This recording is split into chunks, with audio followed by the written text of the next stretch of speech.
प्रियं नित्यं श्रीमथुराधिपं सुखकरं श्रीविठ्ठलेशं वदा।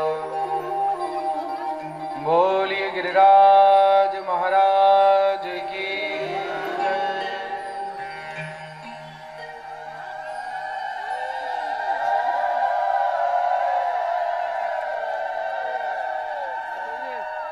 ভগবান এই গিরিরাজ মহিমার সঙ্গে, গিরিরাজের পূজার সঙ্গে সমস্ত জগতের মধ্যে গিরিরাজকে প্রতিষ্ঠিত করলেন।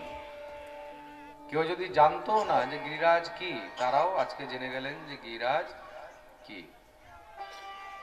অনেক সময় কি হয়, আমাদের কাছেই হয়তো ভগবান রয়েছে, কিন্তু আমরা তাকে চিনতে পারছি না বা জানতে পারি না। হ্যাঁ, অনেক সময় অনেককে বলা হয়, আরে তোমাদের পাশে ওখানে অমুক মন্দির আছে জানো।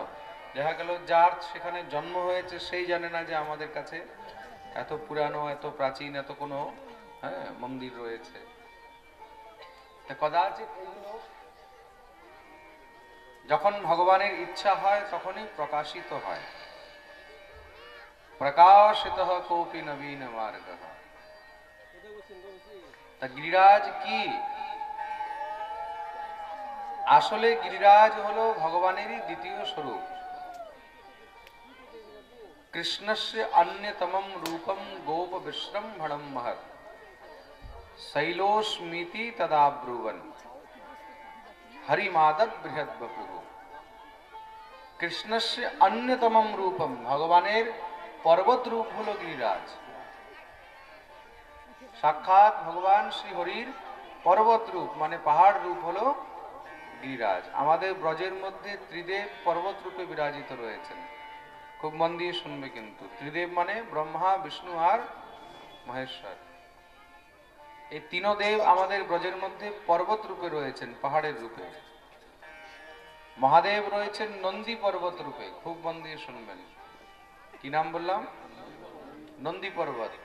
এই নন্দী পর্বত কোথায়? যেটাকে বর্তমানে আমরা নন্দগ্রাম বলি, সেই নন্দগ্রাম হলো নন্দী পর্বতের উপরে।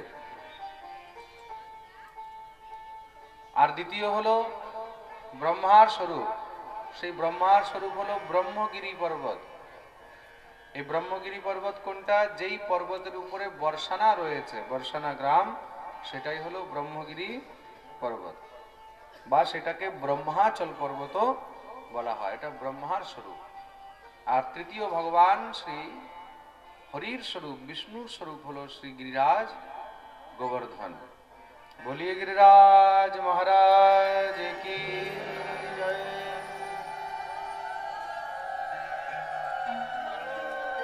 খুব মন দিয়ে শুনবেন।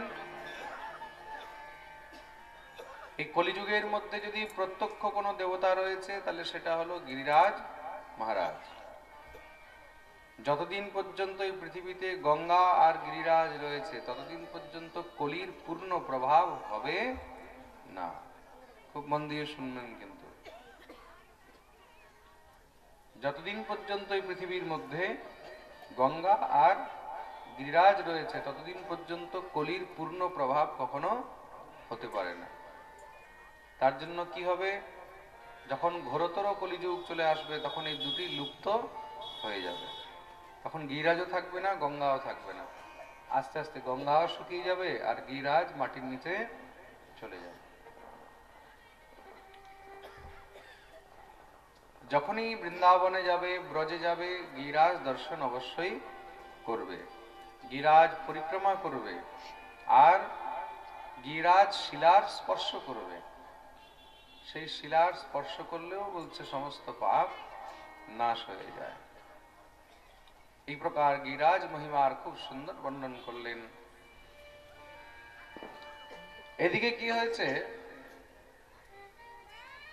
নন্দ বাবা তো প্রত্যেক একাদশীর ব্রত করেন। খুব মন দিয়ে শুনবেন। एकादश्याम निराहारः समभ्यर्च्य जनार्दनम् स्नातुं नन्दस्तु कालिन्द्या द्वादश्यां जलमाविशत्। নন্দ বাবা প্রত্যেক একাদশীর ব্রত করেন, কিন্তু একাদশীর পরের দিন দ্বাদশীতে ব্রহ্ম মুহূর্তে তিনি যমুনায় স্নান করতে যান। কালকে আমি বলেছিলাম না, স্নানের সব থেকে উত্তম সময় হলো ব্রহ্ম মুহূর্ত। ভোরবেলায় 3টা থেকে নিয়ে সূর্যোদয় পর্যন্ত সেই সময়কে ব্রহ্ম মুহূর্ত বলা হয়। 3টা থেকে 5টা পর্যন্ত হলো ঋষি স্নান, 5টা থেকে 6টা পর্যন্ত হলো দেব স্নান, সে সময় দেবতাদের স্নান হয়। আর 6টা থেকে নিয়ে 8টা পর্যন্ত হলো মনুষ্য স্নান। আর 8টার পরে হলো অসুর স্নান। 8টার পরে কি, জোরে বলো। ভাবছে মহারাজ আমরা তো ওটাই বেশি করি, কি করে বলবো? তা এখন নিজেদেরকে ভাবতে হবে যে আমরা কোন স্নান করি। প্রেম সে বলো রাধে রাধে। আচ্ছা জিজ্ঞাসা করুন, মহারাজ আপনি কোন স্নান করেন? করো করো। আমি যখন যেরকম পাই তখন সেমনই করি। শরীর ভালো থাকলে ঋষি স্নানও হয়ে যায়, দেব স্নানও হয়ে যায়, মনুষ্য স্নানও হয়ে যায়, আবার কখনো কখনো অসুর স্নানও করা হয়। আমরা কলিযুগের মানব তো। হ্যাঁ, প্রেম সে বলো রাধে রাধে। স্নানের সব থেকে উত্তম সময় হলো ব্রহ্ম মুহূর্ত। দেখুন, আমরা একাদশীর কথা বলছি, ভগবানের বাপ পর্যন্ত একাদশী করছে কিনা? একাদশ্যাম নিরাহার। আরো কেমন একাদশী? নিরাহার, নির্জলা একাদশী করেন নন্দ বাবা, ভগবানের পিতৃদেব, ভগবানের বাবা। কেমন একাদশী করছে? নির্জলা। প্রেম সে বলো রাধে রাধে। তাহলে আমাদের কোনো জায়গা আছে? ভগবানের বাবা পর্যন্ত একাদশী করছেন নির্জলা, নিরাহারঃ সমভ্যর্চ জনার্দনম। আর কি একাদশীর দিন নিরাহার থেকে, নির্জলা থেকে তো তিনি ব্রত করছেন, তার সঙ্গে ভগবানের নিষ্ঠাপূর্বক তিনি সেবা পূজাও করে চলেছেন। স্নাতুম নন্দস্তু কালিন্দ্যা। পরের দিন ব্রহ্ম মুহূর্তে কালিন্দী মানে যমুনায় স্নান করতে যান। তাইকার দিনে তো ঘড়ি টড়ি ছিল না, মানুষ একটা অনুমানে ঘুম থেকে উঠত। সবার প্রায় প্রায় জানা ছিল যে এমন সময় ভোর হবে, এমন সময় রাত্রি হবে, এমন সময় দিন হবে, এমন সময় সকাল হবে। হ্যাঁ, তা হয়তো সকালের কোনো পাখি মধ্যরাত্রিতেই একটু আওয়াজ করে দিয়েছে, নন্দ বাবা ভাবলেন বোধহয় ভোর হয়ে গেছে। তা দেরি না হয়ে যায় তার জন্য তিনি মধ্যরাত্রিতে উঠেই যমুনা স্নান করতে চলে গেছেন 12টার পরে। মধ্যরাত্রি কাকে বলা হয়? নিশাকাল, রাত্রি 12টা থেকে নিয়ে 3টা পর্যন্ত। এটা হলো দেবতাদের বিশ্রামের সময়। জল থেকে নিয়ে, বৃক্ষ থেকে নিয়ে তাদের হলো এটা বিশ্রামের সময়। রাত্রি 12টা থেকে নিয়ে 3টা পর্যন্ত কোনো সময় জলের মধ্যে স্নান করতে নেই, কোনো বৃক্ষের মধ্যে হাত দিতে নেই। খুব মন দিয়ে শুনবে কিন্তু, তাহলে অপরাধ হয়। নন্দ বাবা রাত্রি 12টার পরে সেই নিশাকালে গিয়ে তিনি যমুনায় যখন স্নান করতে লেগেছে, বরুণের দূত, বরুণ হলো জলের দেবতা, বরুণের দূত তারা সেখানে ঘুরছে। তারা দেখলো হঠাৎ করে এই মধ্যরাত্রির মধ্যে জলে কে স্নান করছে। ওহো, ধরে নিয়ে চলো একে। অনেক সময় দেখবে অনেক জায়গায় এরকম খবর পাওয়া যায়, রাত্রেবেলায় কেউ নদীতে গেছে ফিরে আসেনি, বলে কি হলো, ভেসে গেল, মরে গেল। আসলে তাকে বরুণের দূতরা নিয়ে চলে যায়। আর নিয়ে চলে যাওয়ার মানে তার শরীর তো এখানেই রয়ে যায়, তার মৃত্যু হয়ে যায়। নন্দ বাবাকে নিয়ে গেলেন। সকাল থেকে এবার মহারাজ, বিকেল হয়ে যাচ্ছে, এখনো পর্যন্ত নন্দ বাবা ফিরে আসে না। চারদিকে কান্নাকাটি শুরু হয়ে গেছে, মা যশোদার কান্না শুরু হয়ে গেছে। ভগবান দেখলেন এখন আমাকেই যেতে হবে। ভগবান এতক্ষণ পর্যন্ত প্রতীক্ষা করছিলেন যদি বরুণ ছেড়ে দেয়, যদি দিয়ে দেয়, কিন্তু যখন দেখছে যে না ছাড়ছে না, তাহলে দেখলেন আমাকেই যেতে হবে। ভগবান গিয়ে উপস্থিত হলেন যমুনায় প্রবেশ করে সোজা বরুণ লোকে। বরুণ লোকে ভগবান যখন প্রবেশ করেছেন, সেই কি সুন্দর ভগবানের স্বাগত করা হয়েছে সেখানে।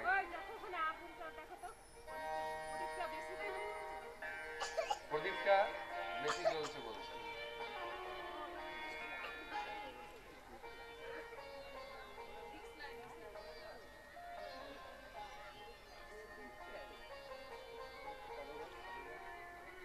আশেপাশে যে এইগুলো আছে না, ওগুলো সরিয়ে দাও, প্লাস্টিক টাস্টিক গুলো। এতগুলো প্রদীপ জ্বলছে, আরো প্রদীপ দেওয়ার কি দরকার?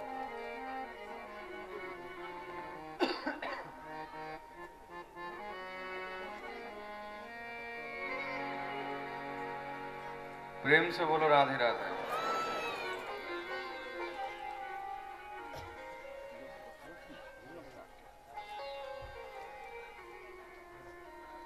কোথায় ছিলাম? হ্যাঁ, বরুণ লোকে ছিলাম নাকি? ঠিক, ফাইনাল। प्रेम से बोलो राधे राधे। ভগবান যখন এই বরুণ লোকে প্রবেশ করলেন, দিব্য ভগবানের স্বাগত হয়েছে, খুব সুন্দর পুষ্পবৃষ্টি হলো, দুন্দুবি বাজছে। সমস্ত বরুণ লোকবাসীরা নিজের নিজের ঘর থেকে বাইরে বেরিয়ে একদম ভগবানের দিব্য স্বাগত করলেন। আরতির থাল নিয়ে বরুণ লোকের নগরের সেই নারীগণ দাঁড়িয়ে রয়েছে। ভগবান তো এই দিব্য স্বাগতে খুব আনন্দিত হয়েছেন, অভূতপূর্ব স্বাগত হয়েছে। বরুণ স্বয়ং এসে ভগবানকে প্রণাম করে খুব সুন্দর স্বাগত করে নিয়ে গেলেন। উচ্চ আসনে বসিয়ে বরুণ ভগবানের চরণে বসেছেন। ভগবান বরুণকে বললেন, আমি তোমার উপর অনেক খুশি হয়েছে, এত সুন্দর স্বাগত করেছো। বলে, প্রভু আমরা তো এই আকাঙ্ক্ষায় ছিলাম যে কবে আপনি আসবেন আর আপনার আমরা একটু সেবা করতে পারবো। কিন্তু বরুণ, তুমি কি জানো না তুমি কাকে ধরে নিয়ে এসেছো? বলে, প্রভু খুব ভালো করে জানি যে আপনার পিতা আমার বাবাকে ধরে এনেছো, তুমি জানো না? আমি যদি চাই তাহলে পুরো বরুণ লোককে জ্বালিয়ে পুড়িয়ে ছাই করে দিতে পারি। ভগবান বললেন, সেও জানি, কিন্তু প্রভু আমার সেবকরা ভুল করে আপনার পিতাকে ধরে তো নিয়ে এসেছে। যখন আমি জানতে পারলাম যে আপনার পিতা, তখন বিচার করলাম যে যখন থেকে আপনি এই বরুণ লোকের সৃষ্টি করেছেন, তখন থেকে একদিনও আপনি এখানে ফিরেও তাকাননি। তা আপনাকে এই বরুণ লোকে কি করে আনা যায়? আপনাকে এইভাবে তো আনা যাবে না। দেখলাম এটা খুব সুন্দর সুযোগ, নিজের পিতাকে মুক্ত করার জন্য আপনি নিশ্চয়ই বরুণ লোকে আসবেন। এই বিচার করে ভুল যখন হয়েছে, ভুলটাকে আর একটু বাড়িয়ে নিলাম। আর যদি এমন না করা হতো, তাহলে কি আপনি বরুণ লোকে আসতেন? আজকে কি আপনার পদধূলি বরুণ লোকে পড়তো? ভগবান হাসতে লাগলেন, যাও বাবাকে মুক্ত করো। বলে, প্রভু আপনার পিতা তো এমনিতেই মুক্ত রয়েছেন, ওনাকে কি আমরা কোনো কষ্ট দিতে পারি? নন্দ বাবাকে নিয়ে বরুণ লোকের উপরে কৃপা করে ভগবান ফিরে এসেছেন। চারদিকে যত সব রাখাল বালকরা, ব্রজবাসীরা যখনই দেখেছে নন্দ বাবাকে নিয়ে আসলেন, বিশাল ভিড় লেগে গেছে, নন্দ বাবাকে ঘিরে সবাই ধরে বসেছে। বাবা তুমি কোথায় গেছিলে, কি হয়েছিল? নন্দ বাবা সব কথাগুলো একদম মজা করে করে বলছে, জানো এরকম এরকম আমাকে বরুণ লোকে নিয়ে গেছিল, তারপরে সেখানে গিয়ে আমি কি ভয় পাচ্ছি, না জানে আমার সঙ্গে কি হবে কি করবে। তারপরে দেখতে দেখতে দেখতে দেখতে যখন আমার কানাই আসলো, সেই কানাইকে দেখে সমস্ত সব বরুণ লোকবাসীরা পুষ্পবৃষ্টি করছে, জয় জয়কার করছে, তাকে আরতি করছে, দেখে আমার বুকটা একদম চড়া হয়ে গেছে। আমিও তখন বললাম, জানিস এটা হলো আমার ছেলে। গোফের মধ্যে দাব দিয়ে বললাম, আমার ছেলে। যত সব বরুণের দূতরা ছিল সব থরথর করে কাঁপছে, না জানে এখন আমাদেরকে কি সাজা দেবে। আমি বললাম, চিন্তা করিস না, আমার ছেলেকে বলে তোদেরকে ক্ষমা করে দেব। আচ্ছা, যতটুকু হয় না না মানুষ, তার থেকে একটুখানি বেশি তো বানিয়ে বানিয়েও বলে। প্রেম সে বলো রাধে রাধে। তারপরে আবার ছেলের প্রতিষ্ঠা বলতে বাপের তো একটু মজা হবেই।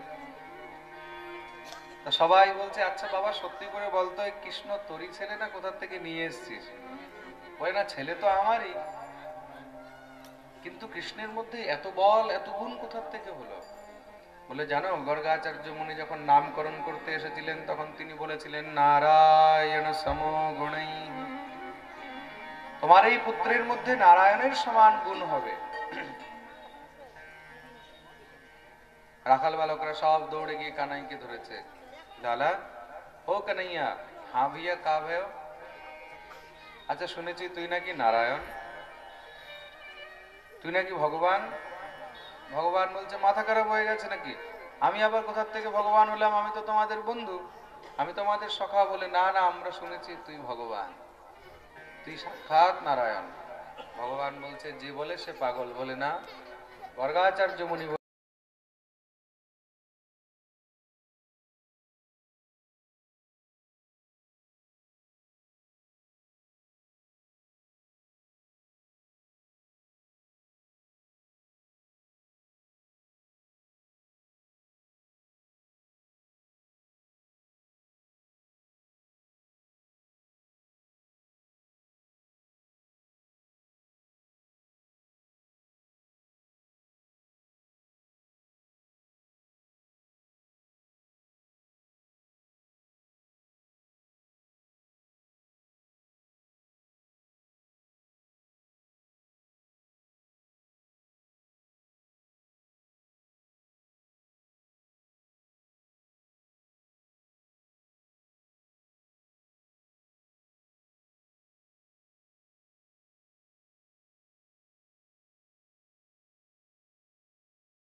সূর্য কি হলো, অস্ত হয়ে গেল, আর চন্দ্র উদিত হতে লাগলো।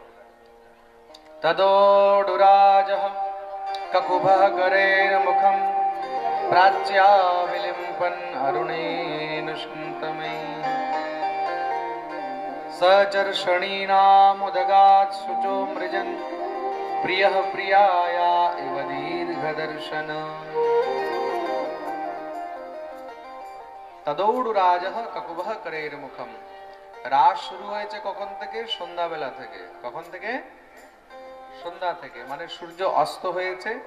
অরুণেন সন্তমে, অরুণ শান্ত হয়েছে, আর চন্দ্র উদিত হয়েছে। ওই সময়টাকে কি বলে? সন্ধ্যার সময়, সন্ধি, সূর্য চন্দ্রের সন্ধির সময়, দিবারাত্রির সন্ধির সময়। চন্দ্র যখন উদিত হয়েছে, অন্ধকার হতে লাগলো। সেই পূর্ণিমার চন্দ্রের আলোতে ভগবান এবার সমস্ত গোপীদেরকে আনয়ন করার জন্য, আবাহন করার জন্য দিব্য বংশীর বাদন আরম্ভ করলেন।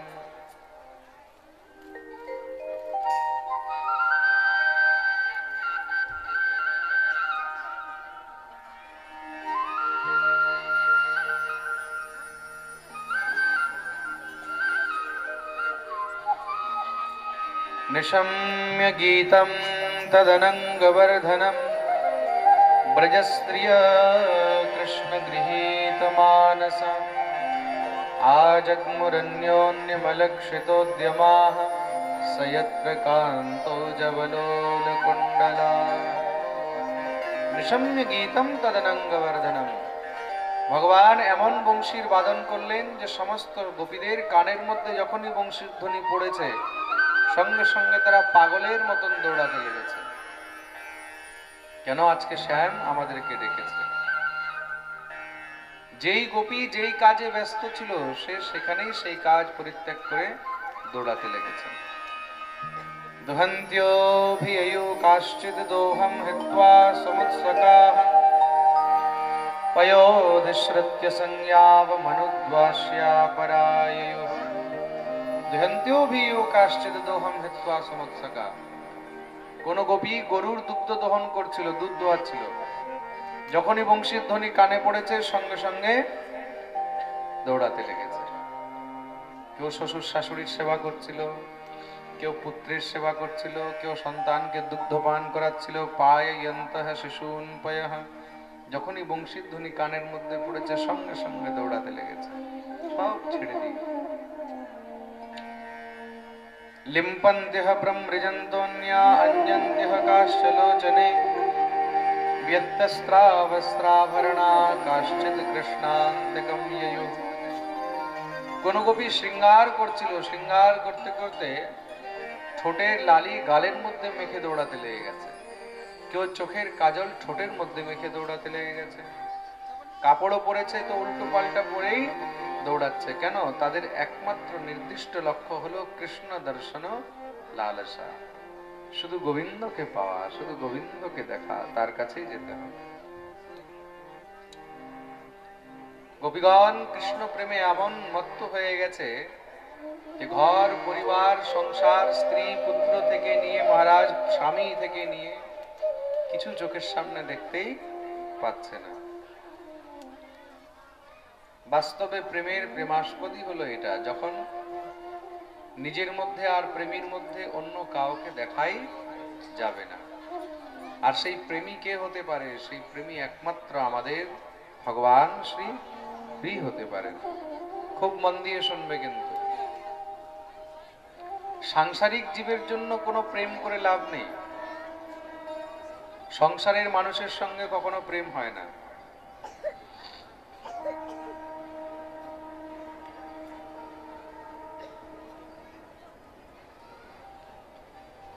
এখন কিছু জ্বালাবে না, যাও বসে যাও।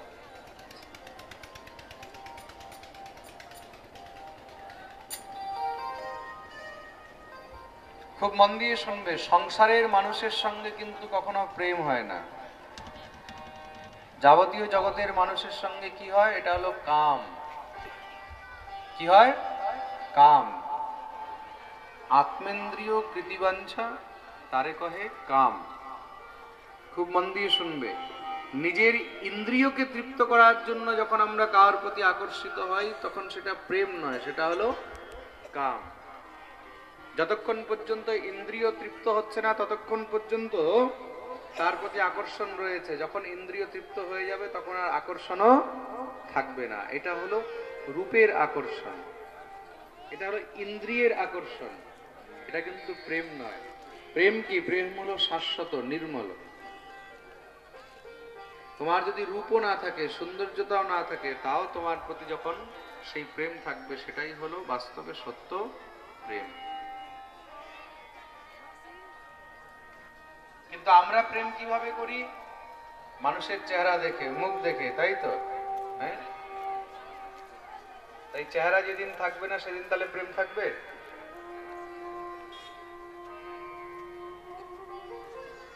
তার মানে এটা কি? এটা প্রেম নয়, এটা হলো কাম, এটা শুধু বাসনা।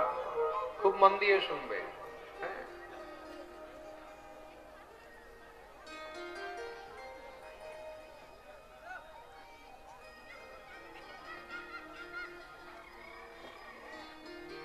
কাম আর প্রেমের মধ্যে অন্তর কি? একবার এক রাজা হঠাৎ করে কোনো এক সুন্দর নারীকে দেখেছে, সেই সুন্দর স্ত্রীকে দেখে রাজা তার প্রতি মোহিত হয়ে গেছে। যখন থেকে তাকে দেখেছে রাজার আর মন লাগে না, খাওয়া দাওয়া ঘুম সবকিছু তার শেষ হয়ে যাচ্ছে। রাজ্যের মধ্যে এখন মন্ত্রীদের চিন্তা হয়ে গেল, রাজার কি হলো, কোনো রোগ হলো নাকি, ব্যাধি হলো নাকি। তারা সব চিকিৎসক, বৈদ্য, কবিরাজ তাদেরকে ডাকছে, তারা এসে দেখছে, কিন্তু দেখছে কোনো রোগ নেই, কিছু নেই। মন্ত্রীবর তারা জিজ্ঞাসা করলেন, মহারাজ কি ব্যাপার, এমন কি হয়েছে? আপনার খাওয়া দাওয়া ঘুম নিদ্রা সব আস্তে আস্তে নষ্ট হয়ে যাচ্ছে। মহারাজ বললেন, কি বলবো তোমাদেরকে মনের কথা। আমি সেই দিন নগরে যখন ঘুরতে গেছিলাম, এক পরম সুন্দরী স্ত্রীকে দেখেছি, আর যখন থেকে তাকে দেখেছি তখন থেকে সে আমার মনের মধ্যে বসে গেছে। আমি তাকে ভালোবেসে ফেলেছি। যদি আমি তাকে না পাই তাহলে মনে হয় আর জীবিত থেকে কোনো লাভ নেই। মন্ত্রীদের চিন্তা হয়ে গেল। ঠিক আছে মহারাজ, তাহলে কি করা যায়? যদি সেই স্ত্রীকে আমি বিবাহ করতে পারি তাহলে মনে করব যে আমার জীবন ধন্য হলো। কেমন ছিল সেই স্ত্রী, তাকে কোথায় দেখেছিলেন? রাজা যখন বলল, মন্ত্রীরা সব খুঁজে খুঁজে সেই স্ত্রীকে বের করেছে। যখন মন্ত্রীবর তাদের কাছে গিয়ে উপস্থিত হলেন, সেই স্ত্রীর কাছে গিয়ে সেই মন্ত্রীরা গিয়ে দেখছেন, ওহো, এই স্ত্রী তো বিবাহিতা, তার মাথায় সিঁদুর রয়েছে। তারা তো চিন্তায় পড়ে গেলেন, রাজা যে স্ত্রীর কথা বলছেন এই কি সেই? তারা গিয়ে রাজাকে বললেন, মহারাজ আপনি যে স্ত্রীর কথা বলছেন সে তো বিবাহিতা, তার মাথায় সিঁদুর রয়েছে, তার স্বামী রয়েছে। রাজা বললেন, হ্যাঁ আমি জানি, আমি যখন দেখেছি তখন দেখেছিলাম সে বিবাহিতা। কিন্তু মহারাজ, এক বিবাহিতা স্ত্রী, তার সঙ্গে বিবাহ কি করে সম্ভব?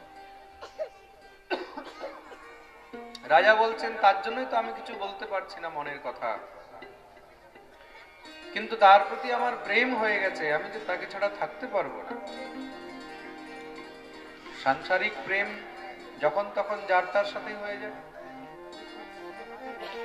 ঠিক আছে মহারাজ, তাহলে আমরা কিছু বিচার করছি। মন্ত্রীরা গিয়ে সেই স্ত্রীকে রাজার সমস্ত সব মনের কথা বলল। সেই স্ত্রী বলছে, মহারাজ কি জানেন না যে আমি বিবাহিতা? আমার সঙ্গে কি করে বিবাহ সম্ভব? আমার স্বামী রয়েছে। মন্ত্রীরা বললেন, ঠিক আছে, একটা কাজ করা হবে, তোমার স্বামীকে যা চাই সেই সব অর্থ সম্পত্তি জমি সব দিয়ে দেওয়া হবে, কিন্তু তোমাকে রাজার সঙ্গে বিবাহ করতে হবে। সেই স্ত্রী সৎসঙ্গী ছিল, সেই স্ত্রী সৎসঙ্গী ছিল, সাধুসঙ্গ করত, পাঠ শুনত, হরিকথা শুনত। সে হাসতে লেগেছে, মনে মনে বুঝে গেছে যে আসলে রাজা প্রেমে নয়, রাজা আসক্তির মধ্যে পড়ে গেছে। সেই বুদ্ধিমান নারী তখন মন্ত্রীবরদেরকে বললেন, ঠিক আছে, আমি রাজাকে বিবাহ করব, কিন্তু একটি শর্ত রয়েছে। বলে কি? রাজাকে বলবেন আমাকে 7 দিনের সময় দিতে হবে, 7 দিন পরে আমি রাজার সঙ্গে বিবাহ করব। 7 দিন পরে রাজা বরযাত্রী নিয়ে আসুক আমার দ্বারে, আর আমি বিবাহের জন্য প্রস্তুত থাকব। মন্ত্রীরা গিয়ে রাজাকে খবর দিলেন। রাজা তো খুব খুশি হয়ে গেছে। রাজার এখন মনের আনন্দ বেড়ে গেছে, খুব সুন্দর আনন্দে দিন গুনছে। এদিকে কি হয়েছে, সেই স্ত্রী কোনো কবিরাজের কাছ থেকে এমন ওষুধ নিয়েছে, সেই ওষুধ খাওয়ার পরে নিত্য তার শরীর জীর্ণ শীর্ণ হয়ে যাচ্ছে। বারবার মলত্যাগ হয়, পায়খানা হয়, বমি হয়, কফ বেরোচ্ছে। এই প্রকার দেখতে দেখতে 7 দিন যখন পেরিয়েছে, এই অসুস্থতার কারণে সেই স্ত্রীর শরীর একদম জীর্ণ শীর্ণ হয়ে গেল। এত সুন্দরী স্ত্রী, দেখতে একদম কোনো 80 বছরের বৃদ্ধার মতন মনে হচ্ছে। 7 দিন পরে রাজা সে নিজের সঙ্গে সব বরযাত্রীদেরকে নিয়ে এসেছে। বিশাল আনন্দ। দুয়ারে এসে দেখছে এখানে তো কিছুই নয়। মন্ত্রীদেরকে পাঠালেন, যাও ভিতরে গিয়ে দেখো কি হয়েছে। মন্ত্রীরা ভিতরে গিয়ে দেখছেন সেখানে এক জীর্ণ শীর্ণ স্ত্রী পড়ে রয়েছে। তারা বললেন, দেবী, এখানে এক স্ত্রী ছিল, সে রাজাকে বিবাহ করবে বলেছিল। সেই বৃদ্ধা হাসতে লাগলো, বলছে, সেই স্ত্রী তো আমি। সেই কি বলছো? না না না। তারা রাজাকে গিয়ে বলছে, মহারাজ, ভিতরে কোনো বৃদ্ধা বসে রয়েছে, গিয়ে দেখুন। রাজা সেখানে গিয়ে যখনই উপস্থিত হয়েছে, দেখছে এক জীর্ণ শীর্ণ সেই স্ত্রী। জিজ্ঞাসা করলেন, তুমি কে? এখানে এক স্ত্রী ছিল যাকে আমি দেখেছিলাম, তাকে বিবাহ করতে এসেছি। সে হেসে বলছে, মহারাজ, আমি তো সেই। সে কি করে সম্ভব? আমি যাকে দেখেছি সে এক তরুণী ছিল, যুবতী ছিল, পরম সুন্দরী ছিল। আর তুমি এক বৃদ্ধার মতন, তোমার দেহ, এই সেই রূপ, সেই সৌন্দর্য, সেই লাবণ্যতা, সেসব কোথায়? আমি যাকে দেখেছিলাম সে তো তুমি নয়। সেই স্ত্রী হাসতে হাসতে বলছে, মহারাজ, নিশ্চয়ই আপনি ঠিকই বুঝেছেন। আপনি যাকে দেখেছিলেন সেটা আমি নই। তাহলে আপনি যাকে দেখেছিলেন, আসুন একবার তাকে দেখুন।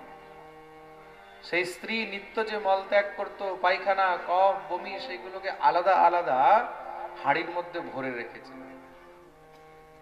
রাজাকে নিয়ে গেলেন, নিয়ে সেই হাড়িগুলোকে যখনই খুলে দেখিয়েছে, রাজা তো দেখেই বমি শুরু করে দিয়েছে। এই কি? বলে, মহারাজ, আপনি যার প্রেমে পড়েছিলেন, এগুলো হলো সেই বস্তু।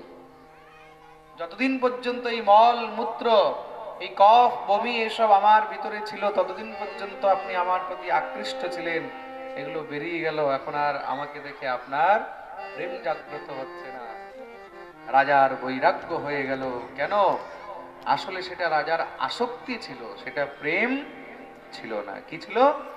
আসক্তি। যতক্ষণ পর্যন্ত সেই রূপ ছিল, সৌন্দর্যতা ছিল, সেই লাবণ্যতা ছিল, ততক্ষণ তার প্রতি সেই প্রেমটা ছিল। যখন সেই সব নষ্ট হয়ে গেল, তখন প্রেমও শেষ হয়ে গেল। সুতরাং সেটা কি? সেটা প্রেম নয়, সেটা হলো কাম। তার সাংসারিক জীবের জন্য, সাংসারিক মানুষের জন্য পাগল হয়ে যাওয়া, এগুলো কিন্তু প্রেম নয়, এগুলো হলো কাম, এগুলো হলো আসক্তি। খুব মন দিয়ে শুনবে। আজকালকার যে ইয়াং জেনারেশন, আজকালকার যে ইয়াং ছেলে মেয়েরা, তাদেরকে এই জিনিস খুব ভালো করে মন দিয়ে শুনতে হবে, বুঝতে হবে। হ্যাঁ, এই সংসারে প্রেম বলতে কোনো জিনিস নেই, এগুলো হলো আসক্তি। কিসের জন্য এত কথা হচ্ছে? কি কি ব্যাপার?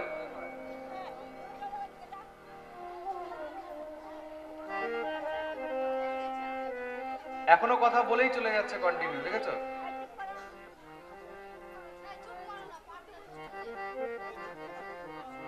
কোনো সমস্যা আছে নাকি? প্রেম সে বলো রাধে রাধে। আজকাল বর্তমান পরিপ্রেক্ষের মধ্যে যা সব চলছে, খুব মন দিয়ে শুনবে। এগুলো কিন্তু প্রেম কখনো হতে পারে না, এগুলো হলো কাম, আসক্তি। সাংসারিক জীবের প্রতি শুধুমাত্র আসক্তি হয়, প্রেম কখনো হয় না। তার জন্য নিজের জীবনকে কখনো নষ্ট করবে না। মাতা পিতা জন্ম দিয়েছে, তাদের অধিকার রয়েছে যে তারা নিজের হাতে কন্যার দান করবে, নিজে আনন্দ করে মেয়ের বিয়ে দেবে। খুব মন দিয়ে শুনবে, যেই আনন্দ, যেই প্রেম, যেই উল্লাস, যেই স্বতন্ত্রতা এই সনাতন ধর্মের মধ্যে রয়েছে, এই ধর্মের বাইরে এই স্বতন্ত্রতা কিন্তু কোথাও নেই। মেয়েদেরকে খুব মন দিয়ে শুনতে হবে, কিন্তু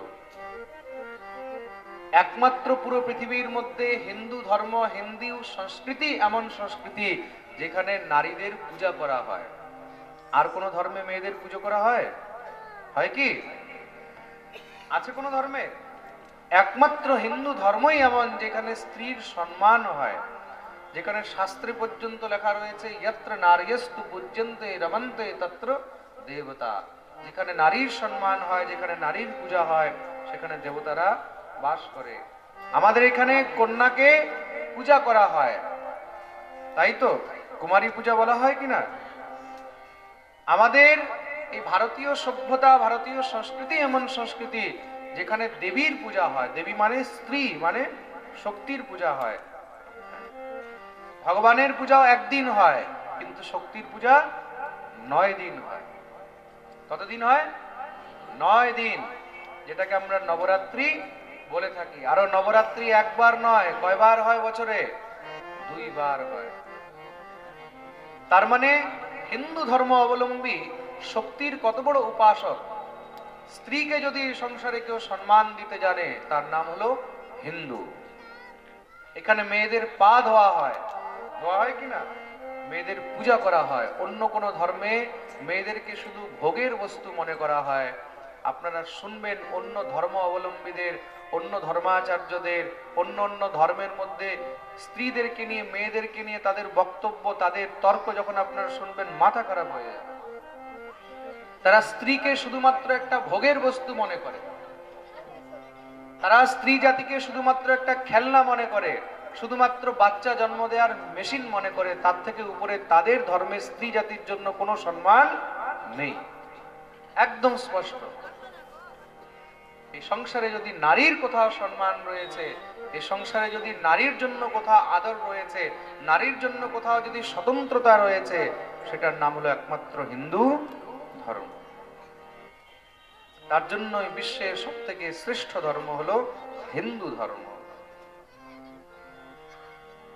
জীবনের মধ্যে যদি কোনো সময় ভুলে এই ধর্মের থেকে চ্যুত হয়ে যাও, যদি এই ধর্মের থেকে অন্য ধর্মে সরে যাও, তাহলে মনে করবে যে আমার জীবন এখন নরক হয়ে গেল। হিন্দু ধর্ম থেকে বাইরে বেরোনো মানে সাক্ষাৎ নরকে যাওয়া। প্রত্যেক কন্যাদেরকে, প্রত্যেক মাদেরকে, প্রত্যেক পিতাদেরকে নিজের সন্তানকে এই জিনিস ভালো করে বোঝাতে হবে। তোমরা আজকে যে আনন্দ উল্লাসে তোমরা থাকছো, তোমরা আজকে যে স্বতন্ত্রতায় আছো, যেদিন তোমরা এই ধর্মের থেকে বাইরে বেরোবে, সেদিন তোমার সেই স্বতন্ত্রতা শেষ হয়ে যাবে। তুমি না ভালো করে সাজতে পারবে, না ভালো করে বুঝতে পারবে, না তুমি ভালো করে নৃত্য করতে পারবে, নাচতে পারবে, না তুমি গাইতে পারবে, না তুমি ভগবানের ভজন করতে পারবে, না তুমি স্বচ্ছন্দ হয়ে ঘুরতে পারবে। সেদিন তুমি একটা আবদ্ধ কারাগারের মধ্যে ঢুকে বসে যাবে। প্রেম সে বলো রাধে রাধে। সবাই আমার কথা বুঝতে পারছে তো? হ্যাঁ, জোর সে বলো রাধে রাধে। যেই স্বতন্ত্রতা, যেই প্রীতি, যেই আদর, যেই সম্মান এই ধর্মে আছে, সেই সম্মান, সেই আদর, সেই প্রীতি, সেই স্বতন্ত্রতা অন্য কোনো ধর্মে কখনো স্বপ্নেও পাওয়া সম্ভব নয়।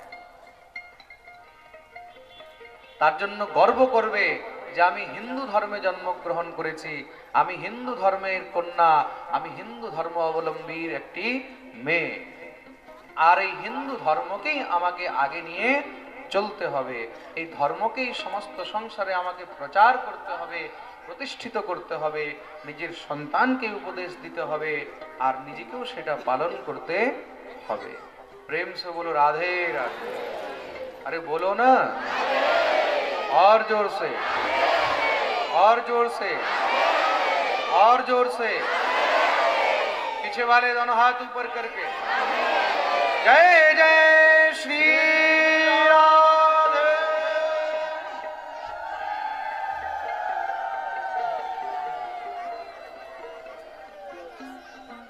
किंतु गोपीगण एखाने গোবিন্দকে পাওয়ার জন্য লালায়িত হয়ে তার কাছে দৌড়ে উপস্থিত হয়েছেন। কিসের জন্য? শুধু কৃষ্ণ দর্শনে লালসা। ভগবানের কাছে গিয়ে উপস্থিত হলেন, ভগবান দোনো হাত জোড় করে তাদের স্বাগত করেছেন।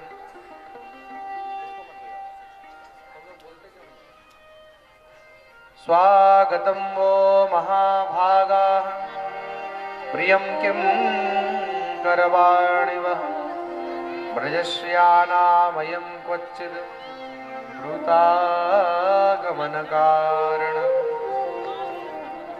स्वागतम वो महाभागा प्रियम किम करवाणिव। আসো আসো, তোমাদের স্বাগত জানাই। এই ঘোর অন্ধকারে, ঘোর জঙ্গলে, এই রাত্রিবেলায় তোমরা এখানে কি করছো? কিসের জন্য এসেছো? গোপীরা তো সব আশ্চর্য হয়ে গেছে। ভগবান নিজে বাঁশি বাজিয়ে ডাকলেন আর নিজে জিজ্ঞাসা করছে তোমরা কেন এসেছো, কিসের জন্য এসেছো? মুরলি বাজা কে মোহনা क्यों कर लिया किनारा। নিজে বাঁশি বাজিয়ে ডেকেছো, আবার বলছো তোমরা কেন এসেছো? হ্যাঁ, কবিরা বলছে তুমি কি জানো না আমরা কেন এসেছি? ভগবান বলছেন আমি কি করে জানবো? যাও যাও, এই রাত্রিবেলা এখানে একলা ঘুরো না, নিজের নিজের ঘরে ফিরে যাও। প্রতিয়াতু ব্রজম নেহস্থেয়ম স্ত্রীভি সুমধ্যমা। স্ত্রী জাতিকে একলা একান্তে রাত্রিবেলায় অন্ধকারে এইভাবে ঘোরা উচিত নয়। তাহলে নিজের নিজের ঘরে ফিরে যাও, মাতা পিতার সেবা করো। মাতরঃ পিতরঃ পুত্রা ভ্রাতরঃ পতয়শ্চ বহ বিচিন্বন্তি পশ্যন্তি মা ক্রীডবং বন্ধু সাধ্বসম। স্ত্রী জাতির কর্তব্য হলো মাতা পিতা ভাই বন্ধুর সেবা করবে। খুব মন দিয়ে শুনবে, সংসারে যেই স্ত্রী ঘরের মধ্যে মাতা পিতা ভাই বন্ধু স্বামী শ্বশুর শাশুড়ির সেবা করে তার অনেক কীর্তি হয়, যশ হয়, তার চারদিকে অনেক প্রশংসা হয়। তুমি খুব এমএ পাস হও, বিএ পাস হও, পিএইচডি হও, তুমি খুব লন্ডন থেকে পড়ে এসেছো, অনেক শিক্ষিত, তুমি চাকরি করছো, কিন্তু তুমি ঘরে যদি স্বামীর সেবা করছো না, শ্বশুর শাশুড়ির সেবা করছো না, কোনো অতিথি আসলে তার তুমি স্বাগত করছো না, তোমার কেউ প্রশংসা করবে না। তুমি যতই শিক্ষিত হও তোমার নিন্দাই হবে। ছি ছি, এত শিক্ষিত, লেখাপড়া জানে, কিন্তু দেখো কোনো সংস্কার নেই, তার মধ্যে কোনো শিষ্টাচার নেই। কিন্তু তুমি যদি লেখাপড়া কিছুও না জানো, তুমি যদি অতিথিদের স্বাগত করছো সুন্দর করে, অতিথিদের সেবা করছো, ঘরের মধ্যে শ্বশুর শাশুড়ির সেবা করছো, স্বামীর সেবা করছো, চারদিকে তোমার প্রশংসা হবে। কি বলে, অমুকের বউটা না খুব ভালো, তাই তো মানুষ বলবে কিনা? তুমি যতই শিক্ষিত হও, কিন্তু স্ত্রীর ধর্ম কি? স্ত্রীর ধর্ম হলো সেবা। স্ত্রী যদি নিজের ধর্ম থেকে আলাদা হয়ে যায় তখন তার কি হয়? নিন্দা হয়। আর স্ত্রী যদি নিজের ধর্মকে ধরে রাখবে তখন তার প্রশংসা হয়। যাও যাও, তোমরা নিজের ঘরে ফিরে যাও। ভর্তুহু শুশ্রূষণম স্ত্রীণাম পরধর্ম ইয়মায়া। স্ত্রীর একমাত্র ধর্ম হলো স্বামীর সেবা। ভর্তুহু শুশ্রূষণম, স্বামী যেরকমই হোক না কেন, দুঃশীল দুর্ভাগ বৃদ্ধ জড় রোগ্য অধনো পিবা পতি স্ত্রীবীর্ন হাতব্য লোকেপসু ভিরপাতকি। স্বামী যদি দুঃশীল দুশ্চরিত্রবান হয়, দুর্ভাগাও হয়, বৃদ্ধ যদি বৃদ্ধ হয়, রোগ্য যদি রোগীও হয়, জড় যদি মূর্খ হয়, অধনো পিবা যদি নির্ধন হয়, তাও স্ত্রীকে স্বামীর কখনো পরিত্যাগ করা উচিত নয়। খুব মন দিয়ে শুনবে। স্ত্রীর জন্য স্বামী হলো একমাত্র তার ঈশ্বর। যেই স্ত্রী নিজের স্বামীর সেবা করে চলেছে, একবারের জন্য সে যদি ভগবানেরও সেবা না করতে পারে, তাও সমস্ত দেবতাগণ তার উপরে প্রসন্ন হইয়া থাকেন। প্রেম সে বলো রাধে রাধে। এটা হলো স্ত্রী ধর্ম। এটা কি? স্ত্রী ধর্ম। স্ত্রীর জন্য একমাত্র পরম সেব্য হলো স্বামী। এটা শাস্ত্র বলছে, আমি বলছি, ভগবান নিজে বলছেন। এটা কিন্তু ভগবানের শব্দ। আস্বর্গম যশস্বম চ ফল্গু কৃচ্ছম ভয়াবহম যুগুপ্সিতম চ সর্বত্র অপপত্যম কুলস্ত্রিয়াঃ। যেই কুলবতী স্ত্রী, যেই কুলীন স্ত্রী নিজের স্বামীর সেবা করে থাকে, নিজের গৃহের রক্ষা করে থাকে, এই সংসারের মধ্যে কি হয়? দেবতাগণ পর্যন্ত তার সম্মান করে থাকে, দেবতারাও তাকে ভয় পায়। প্রেম সে বলো রাধে রাধে। একমাত্র স্বামীর সেবার বলেই সাবিত্রী নিজের স্বামী সত্যভানের প্রাণকে পর্যন্ত যম থেকে ফিরিয়ে নিয়ে চলে এসেছে, তাই তো? এটা কি? এটা হলো পতিব্রত নারীর মহিমা। এটা হলো স্ত্রী ধর্ম। যাও যাও, তোমরা নিজের ঘরে ফিরে যাও, বলে সংসারে তোমাদের অনেক নিন্দা হবে। গোপীগণ হাত জোড় করে বলছেন, আচ্ছা শ্যাম সুন্দর, যা বলার বলে নিয়েছে তো? বলে হ্যাঁ, এবার আমরা কিছু বলবো, বলো। আচ্ছা তোমার নাম কি? ভগবান বলছে কানাই। সেটা তো ঠিক আছে, কিন্তু সমস্ত জগৎ তোমাকে কি বলে? তুমি তো জগতের পতি, তুমি তো জগতের পতি, তুমি তো জগতের স্বামী। তুমি বলছো যাও নিজের স্বামীর কাছে ফিরে যাও। সামনে জগৎপতি দাঁড়িয়ে রয়েছে, তা জগৎপতিকে ছেড়ে আবার কোন পতির কাছে যাব?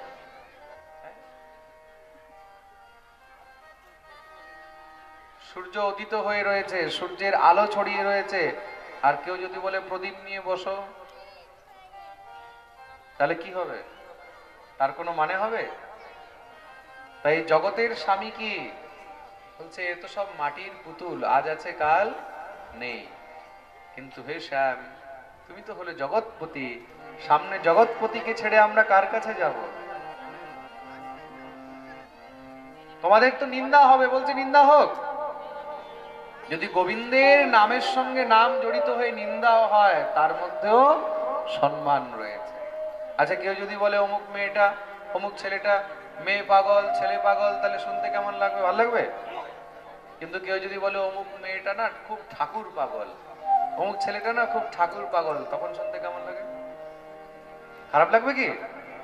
ঠাকুরের নামে বদনাম হয়েও লাভ আছে, গোবিন্দের নামে বদনাম হয়েও লাভ আছে। বলে কার লাভ হয়েছে? মীরা। কার লাভ হয়েছে? মীরা। কার লাভ হয়েছে? ধ্রুব। কার লাভ হয়েছে? প্রহ্লাদ। কার লাভ হয়েছে? বলি। কার লাভ হয়েছে? সদন কসাই। কার লাভ হয়েছে? রূপ সনাতন। পাগল যদি হতে হয়, সেই গোবিন্দের জন্যই হতে হবে। হে শ্যাম, নিন্দা হলে হোক, কিন্তু আমরা তোমাকে ছেড়ে যাব। ভগবান গোপীদের পরীক্ষা নিচ্ছিলেন, গোপীরা পরীক্ষাতে পাস হয়ে গেল। কেন? ভগবান এখন রাস আরম্ভ করবেন। তো রাস কি? রাস হলো সংসারের সমস্ত রসের ভান্ডার। রসানাম সমূহ ইতি রাসঃ। হাড়ির মধ্যে জল তখনই রাখা যাবে যখন সেটা নিখুঁত হবে। যদি তার মধ্যে কোনো খুঁত থাকে, তাহলে কি হবে? জল থাকবে, গড়িয়ে পড়ে যাবে। তা ভগবান অমৃত রূপী দিব্য এই রস সমস্ত গোপীদেরকে দেবেন। তা কার মধ্যে যদি কদাচিৎ কোথাও কোনো খুঁত থাকে, যদি কোনো সংশয় থাকে, তাহলে সে এই রাসের দিব্য সেই প্রেমটাকে ধারণ করে রাখতে পারবে না। ভগবান পরীক্ষা নিলেন, গোপীগণ পাশ হয়েছে। ভগবান গোপীদের সঙ্গে দিব্য রাস আরম্ভ করেছেন। বাহু প্রসার পরিরম্ভি করাল কোর মেভিস্তনাল ভননর মনখা কৃপাত শিল্যাবলোক হসিতৈর ব্রজ সুন্দরীনাম উত্তম ভয়ন রতিপতিম রময়াঞ্চকা দিব্য গোপীদের সঙ্গে ভগবানের রাস আরম্ভ হয়েছে। বলি রাস বিহারী ভগবান কি। গোপীদের সঙ্গে ভগবান রাস করছেন, নৃত্য করছেন, বিলাস করছেন, আনন্দ করছেন। কিন্তু তাতে কি হলো, দেখতে দেখতে গোপীদের মনে অভিমান হয়ে গেল। কিসের অভিমান? দেখো, অনন্ত কোটি ব্রহ্মাণ্ডের নায়ক শুধু আমাদের সঙ্গেই লীলা বিলাসে মত্ত হয়ে রয়েছে, তার মানে আমরাই হলাম এই সংসারের শ্রেষ্ঠ, শুধু আমাদেরকেই ভালোবাসে। ভগবান তো বাকি সবাইকে ভুলে গেছে। ভগবান দেখলেন ওহো, এদের মনে অভিমান এসে গেছে। আর যেখানে অভিমান থাকে সেখানে ভগবান আর থাকেন না। যাহা কাম তাহা রাম নহি, যাহা রাম তাহা নহি কাম, তুলসী দো ন রহ সকে রবি রজনী এক ঠাম। যেখানে অভিমান আছে সেখানে ভগবান থাকবেন না। তার জন্য শাস্ত্র বারবার বলছে যে অভিমানকে ত্যাগ করতে হবে।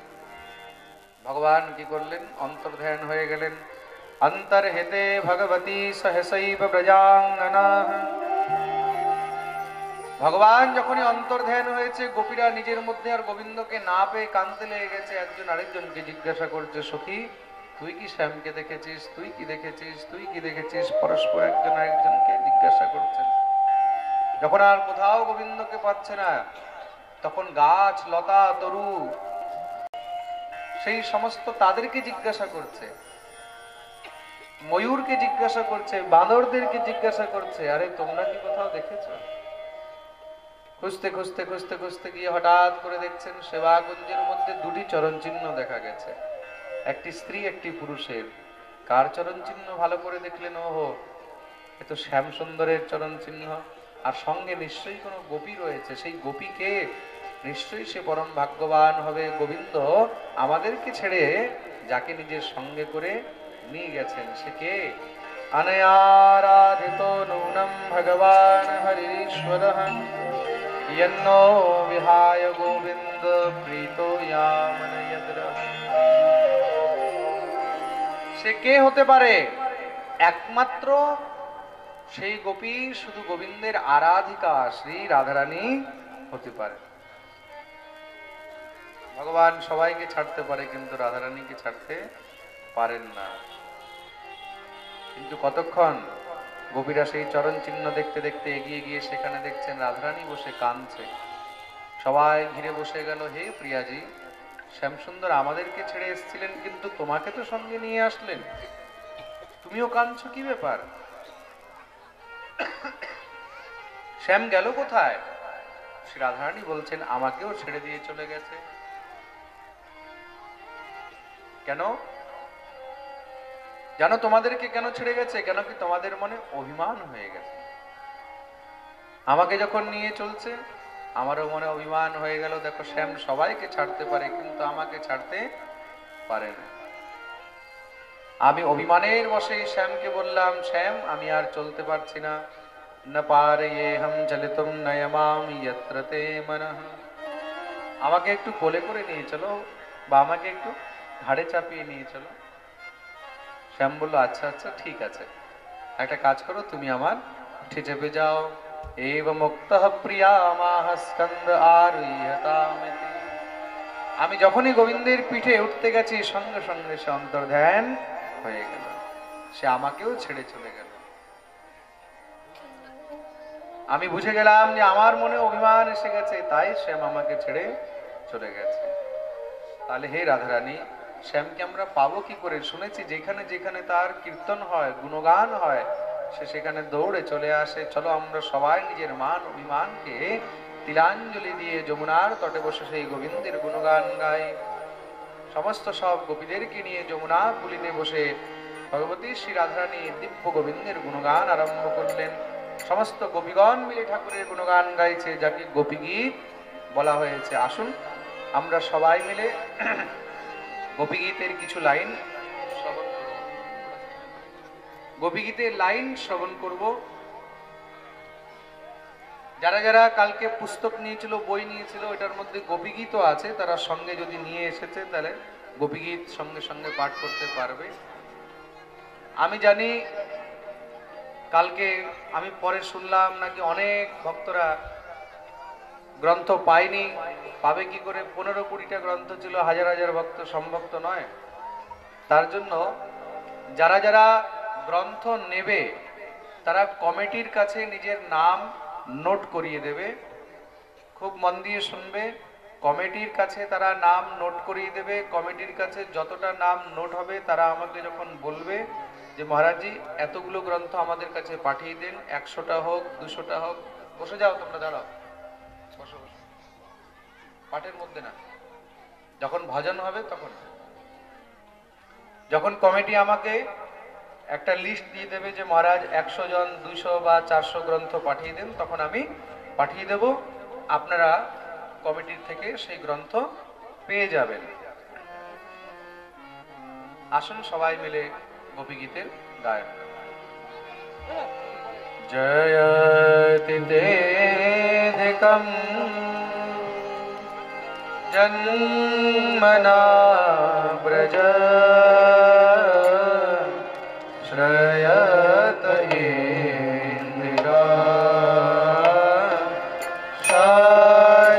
শাশ্বতত্রহি হরিতদেশতা दीक्षतावता स्वयि धृता सव स्वामि चिन्वते शरणुदाशये साधुजात सरसिजो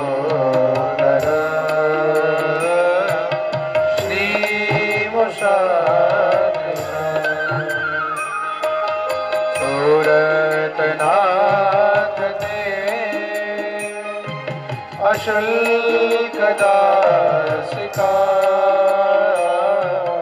वरदने नतो देह किं वद विषजलाप्यया व्यालराक्षसा हर्षमारुता दैत्युदानना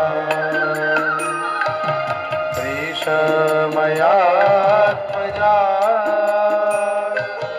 विश्वतो भया वृषभते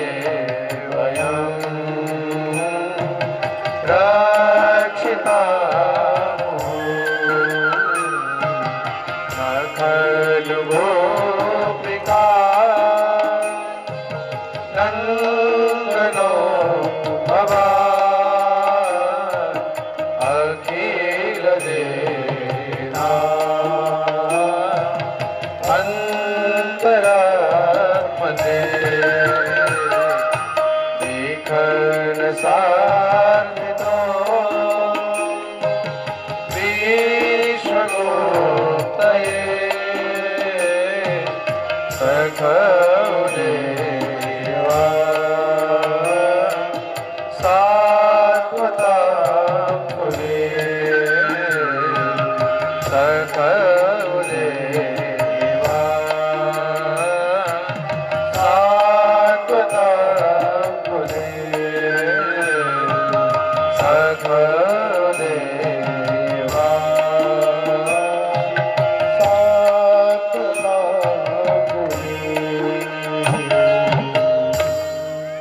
यत्ते सुजात चरणाम्बुरुहं स्तनेषु भीताशनै प्रियदधे महिकर्कशेषु उतेनाटवीमटसि तद् व्यथतेन किंस्विद् पूर्वादिभिर्भ्रमति धीः भवदायुषाम्। গোপীরা দিব্য গোবিন্দের গুণগান গাইতে গাইতে করুণ ক্রন্দন করতে লাগলেন। ভগবান আর থাকতে পারলেন না। কেন? অভিমান ছিল, ভগবান চলে গেছিলেন। এখন অভিমান বেরিয়ে গেছে, ভগবানও আর দেরি করলেন না। ভক্তকে ততক্ষণই কাঁদানো উচিত যতক্ষণ পর্যন্ত ভক্ত সহ্য করতে পারে। বেশি হলে কি হবে, ভক্তের প্রাণ বেরিয়ে যাবে। আর ভগবান তো পরম ভক্তবৎসল, ভগবান ভক্তদের থেকে কিন্তু কখনো বেশি দূরে থাকে না, ভগবান সবসময় ভক্তদের কাছে কাছেই থাকে। তাতে যেন ভক্তরা মাঝে মাঝে গোবিন্দকে নিজের কাছেই পায়। প্রেম সে বলো রাধে রাধে। দেখতেই দেখতে ভগবান সেখানে প্রকট হয়ে গেলেন। তাসামাবির্ভূৎসরি স্ময়মান মুখাম্বুজঃ पीताम्बरधरः स्रग्वी साक्षान् मन्मथ मन्मथः। बोलिए भक्तवत्सल भगवान की। भगवान के देखे गोपीगण संगे संगे भगवाনের চরণে একদম গড়াগড়ি দিতে লেগেছে।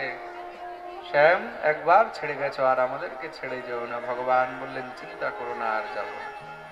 তাহলে কি প্রভু সেই রাস আর পূর্ণ হবে না? ভগবান বললেন, নিশ্চয়ই পূর্ণ হবে। দেখতেই দেখতে ভগবান প্রত্যেকটি গোপীর সঙ্গে দুটি করে কৃষ্ণ রূপ ধারণ করলেন। রাসোৎসবঃ সম্প্রবৃত্তো গোপী মণ্ডল মণ্ডিতঃ যোগেশ্বরেণ কৃষ্ণেন তাসাম মধ্যের দ্বয়োর্দ্বয়। প্রতিটি গোপীর সঙ্গে দুটি করে কৃষ্ণ রূপ ধারণ করলেন, মানে গোপীর ডানেও কৃষ্ণ আর বামেও কৃষ্ণ। কেন? একবার অভিমান এসেছে, রাসে ভঙ্গ হয়ে গেছে, এবার যেন আর রাসে রসভঙ্গ না হয়, তার জন্য অভিমানকে ভগবান আসার জায়গায় দিলেন না।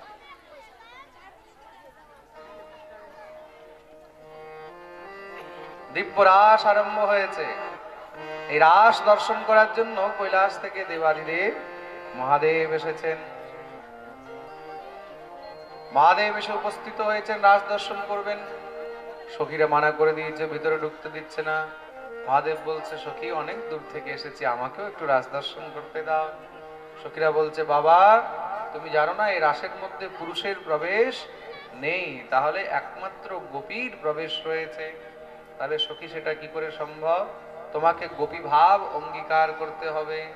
তাহলে করব কি? বলে, যাও তুমি গিয়ে যমুনার ওই পারে মানসরোবর রয়েছে, সেই মানসরোবরের মধ্যে ডুব দিয়ে আসো। ডুব দিলেই তোমার সমস্ত সব পুরুষ মান শেষ হয়ে যাবে। ভোলেনাথ গিয়ে মানসরোবরে ডুব দিতেই একদম ভোলা ভোলি হয়ে গেলেন, গোপী ভাব প্রাপ্ত করেছেন। ভোলেনাথের নাম হয়ে গেল গোপীশ্বর। আর আজও ভোলেনাথ বৃন্দাবনে গোপীশ্বর রূপে বিরাজমান হয়ে রয়েছেন। বলি গোপীশ্বর ভগবান কি। দিব্য রাসে প্রবেশ পেয়েছেন। রাসের মধ্যে কি হচ্ছে? সমস্ত সব গোপীদের সঙ্গে ভগবান দিব্য নৃত্য করছেন। गोकुल में देखो, वृंदावन में देखो रे, मुरली बाजे रे, श्याम संग राधा नाचे रे, श्याम संग राधा नाचे रे।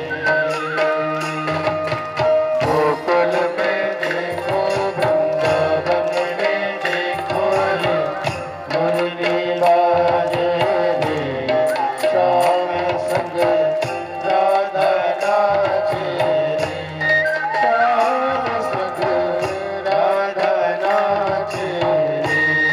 সবাই দুটো হাত উপরে করে তালি সেবা করে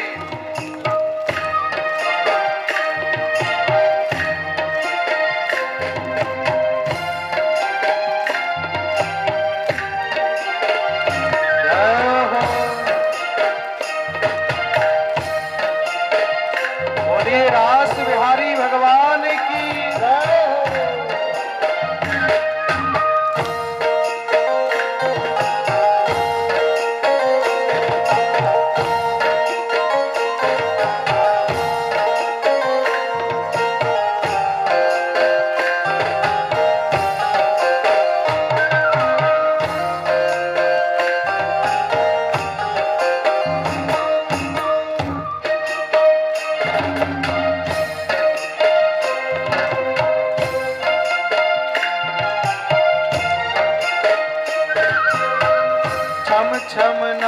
नाचे राधा रानी सुन के मीठी मुरलिया।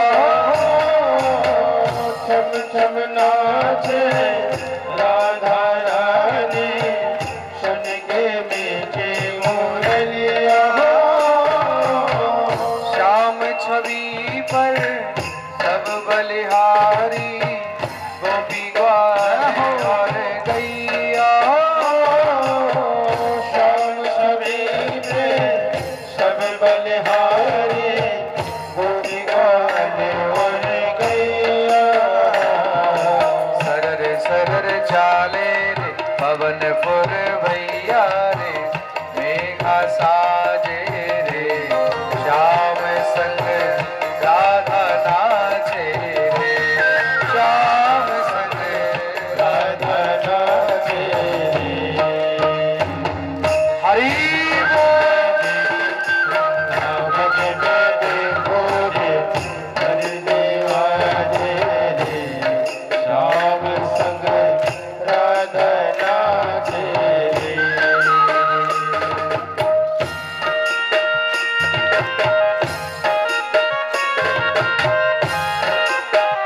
আচ্ছা দেখো রাসের মধ্যে কে কে নৃত্য করছে? রাধা নাচে, কৃষ্ণ নাচে, নাচে গোপী জন। राधा नाचे, कृष्ण नाचे, नाचे गोपी जन। मन मेरो बन गयो सखीरी पावन वृंदा, सखीरी पावन वृंदा। तो के नाचे? राधा, कृष्ण, गोपी। और ब्रह्मा नाचे, विष्णु नाचे, नाचे देवगण। ब्रह्मा नाचे, विष्णु नाचे, नाचे देवगण। मन मेरो बन गयो सखीरी पावन वृंदा, सखीरी पावन वृंदावन। তাহলে আমরা কি করে বাকি থাকি? যারা যারা আজকে গোপী ভেবে ভগবানের সঙ্গে নৃত্য করতে চায় নিজের নিজের জায়গায় দাঁড়িয়ে আনন্দে হরি বল।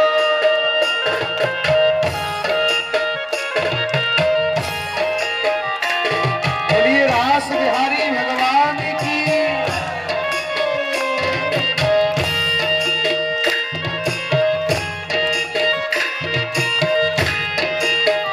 हरे हरे हरे हरे नित्य करते हरे।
नाचे गोपियन के संग जग का पालन हाय हो।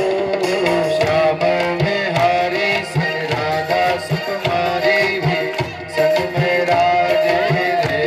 श्याम संग राधा नाचे रे। श्याम संग राधा नाचे रे। कुंड पे देखो वृंदावन में देखो रे गोपी राधे रे। श्याम संग राधा नाचे रे। श्याम संग राधा नाचे रे।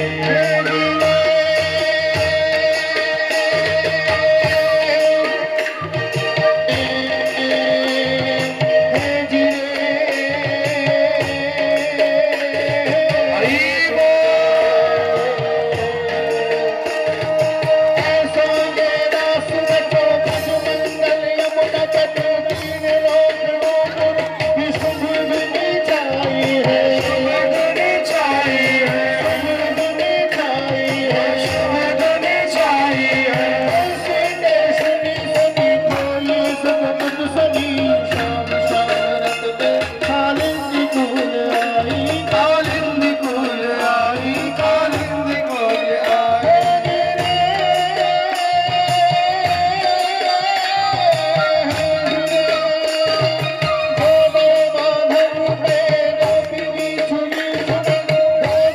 दोनों हाथ ऊपर करे ताली से माधव सुहावे हैं। माधव सुहावे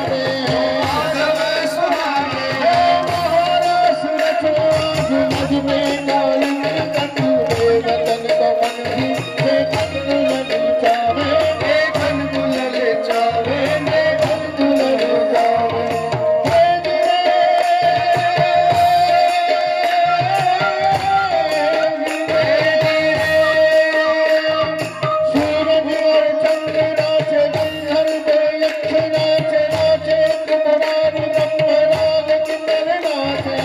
नाग किन्नर नाचे। नाग किन्नर नाचे। সবাই নিজে নিজে জায়গায় বসে যাবে। যে যেখানে আছে সে সেখানেই বসে যাবে। बोलिए रास बिहारी भगवान की। श्री गोपीनाथ भगवान की। এই ছোট ছোট সখীগুলো দাঁড়িয়ে আছে কেন? বসে যাও।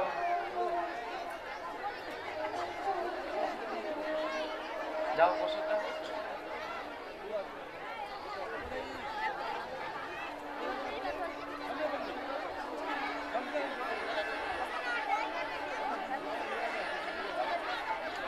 विक्रीडितं व्रजवधूभिरिदं च विष्णु श्रद्धान्वितोऽनुशृणुयादथ वर्णयेद् यः।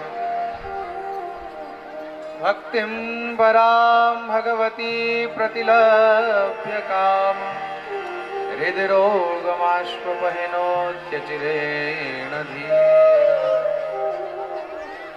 বলছেন যেই জীব ভগবানের এই দিব্য রাসের কথা শ্রবণ করে, আপনারা চুপ না হলে কিন্তু আমি তাহলে চুপ হয়ে যাচ্ছি। অনেক কথা হচ্ছে কিন্তু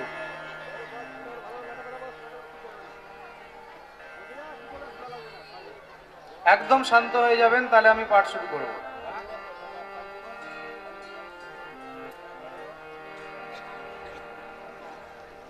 प्रेम से बोलो राधे राधे।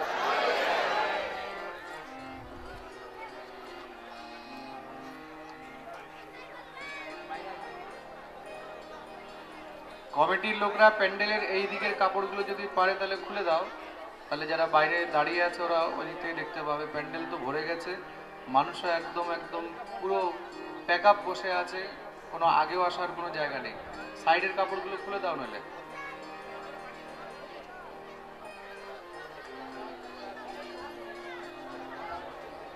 যেই জীব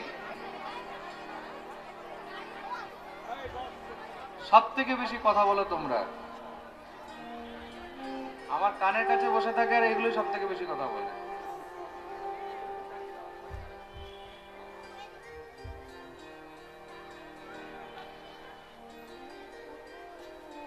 विक्रीडितं व्रजवधूभिरिदं च विष्णु श्रद्धान्वितोऽनुशृणुयादथ वर्णयेद् यः भक्तिं परां भगवती प्रतिलभ्य काम হৃদরোগমাশুপহিনোত্যচিরেণ ধীরঃ।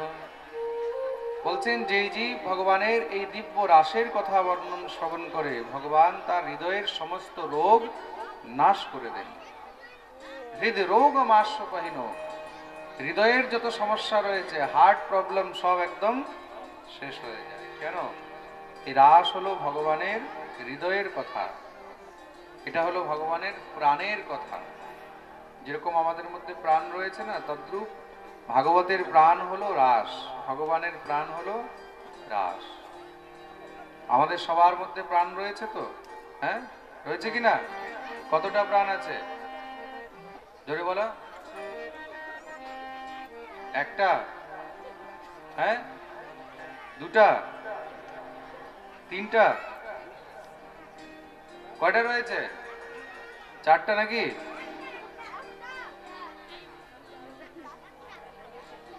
খুব মন দিয়ে শুনবে। আমাদের মধ্যে প্রাণ কয়টা? আমাদের মধ্যে 5টা প্রাণ রয়েছে। কতটি প্রাণ? যাদেরকে পঞ্চ প্রাণ বলা হয়। সেই 5টি প্রাণের নাম কি? এগুলো সব খাতা কলম নিয়ে নোট করা উচিত। পান, অপান, ব্যান, সমান আর উদান, এই 5টি হলো পঞ্চপ্রাণ। প্রত্যেক জীবের অন্তরে এই 5টি প্রাণ রয়েছে। প্রেম সে বলো রাধে রাধে। তদ্রূপ ভাগবতের মধ্যে 29 থেকে নিয়ে দশম স্কন্ধের 29 থেকে নিয়ে 33 অধ্যায় পর্যন্ত এই 5টি অধ্যায় হলো ভগবানের পঞ্চ প্রাণ। যে ভগবানের এই প্রাণের কথা শুনে তার প্রাণের সংকট নাশ হয়ে যায়। খুব মন দিয়ে শুনবে। প্রাণ 5টি আর আত্মা হলো 1টি। প্রেম সে বলো রাধে রাধে। এবার থেকে মনে থাকবে তো? প্রাণ কত? 5। এই প্রকার শ্রী শুকদেব প্রভু ভগবানের দিব্য রাসের নীলাবর্ণন শ্রবণ করালেন। প্রায় প্রায় ভগবানের ব্রজনীলা, বৃন্দাবন লীলা পূর্ণ হয়ে চলেছে।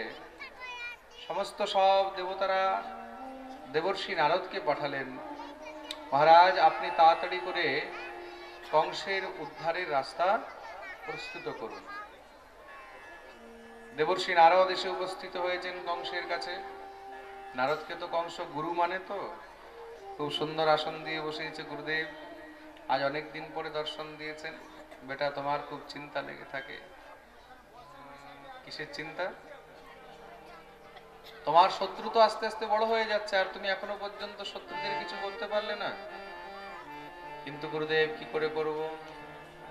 যতই অসুর পাঠাই তারা তো সব অসুরগুলোকে মেরে দেয়। দেবর্ষি নারদ বললেন, দেখো শত্রুকে তার ঘরে গিয়ে মারা সম্ভব নয়, তাহলে শত্রুকে নিজের এখানে নিয়ে আসতে হবে।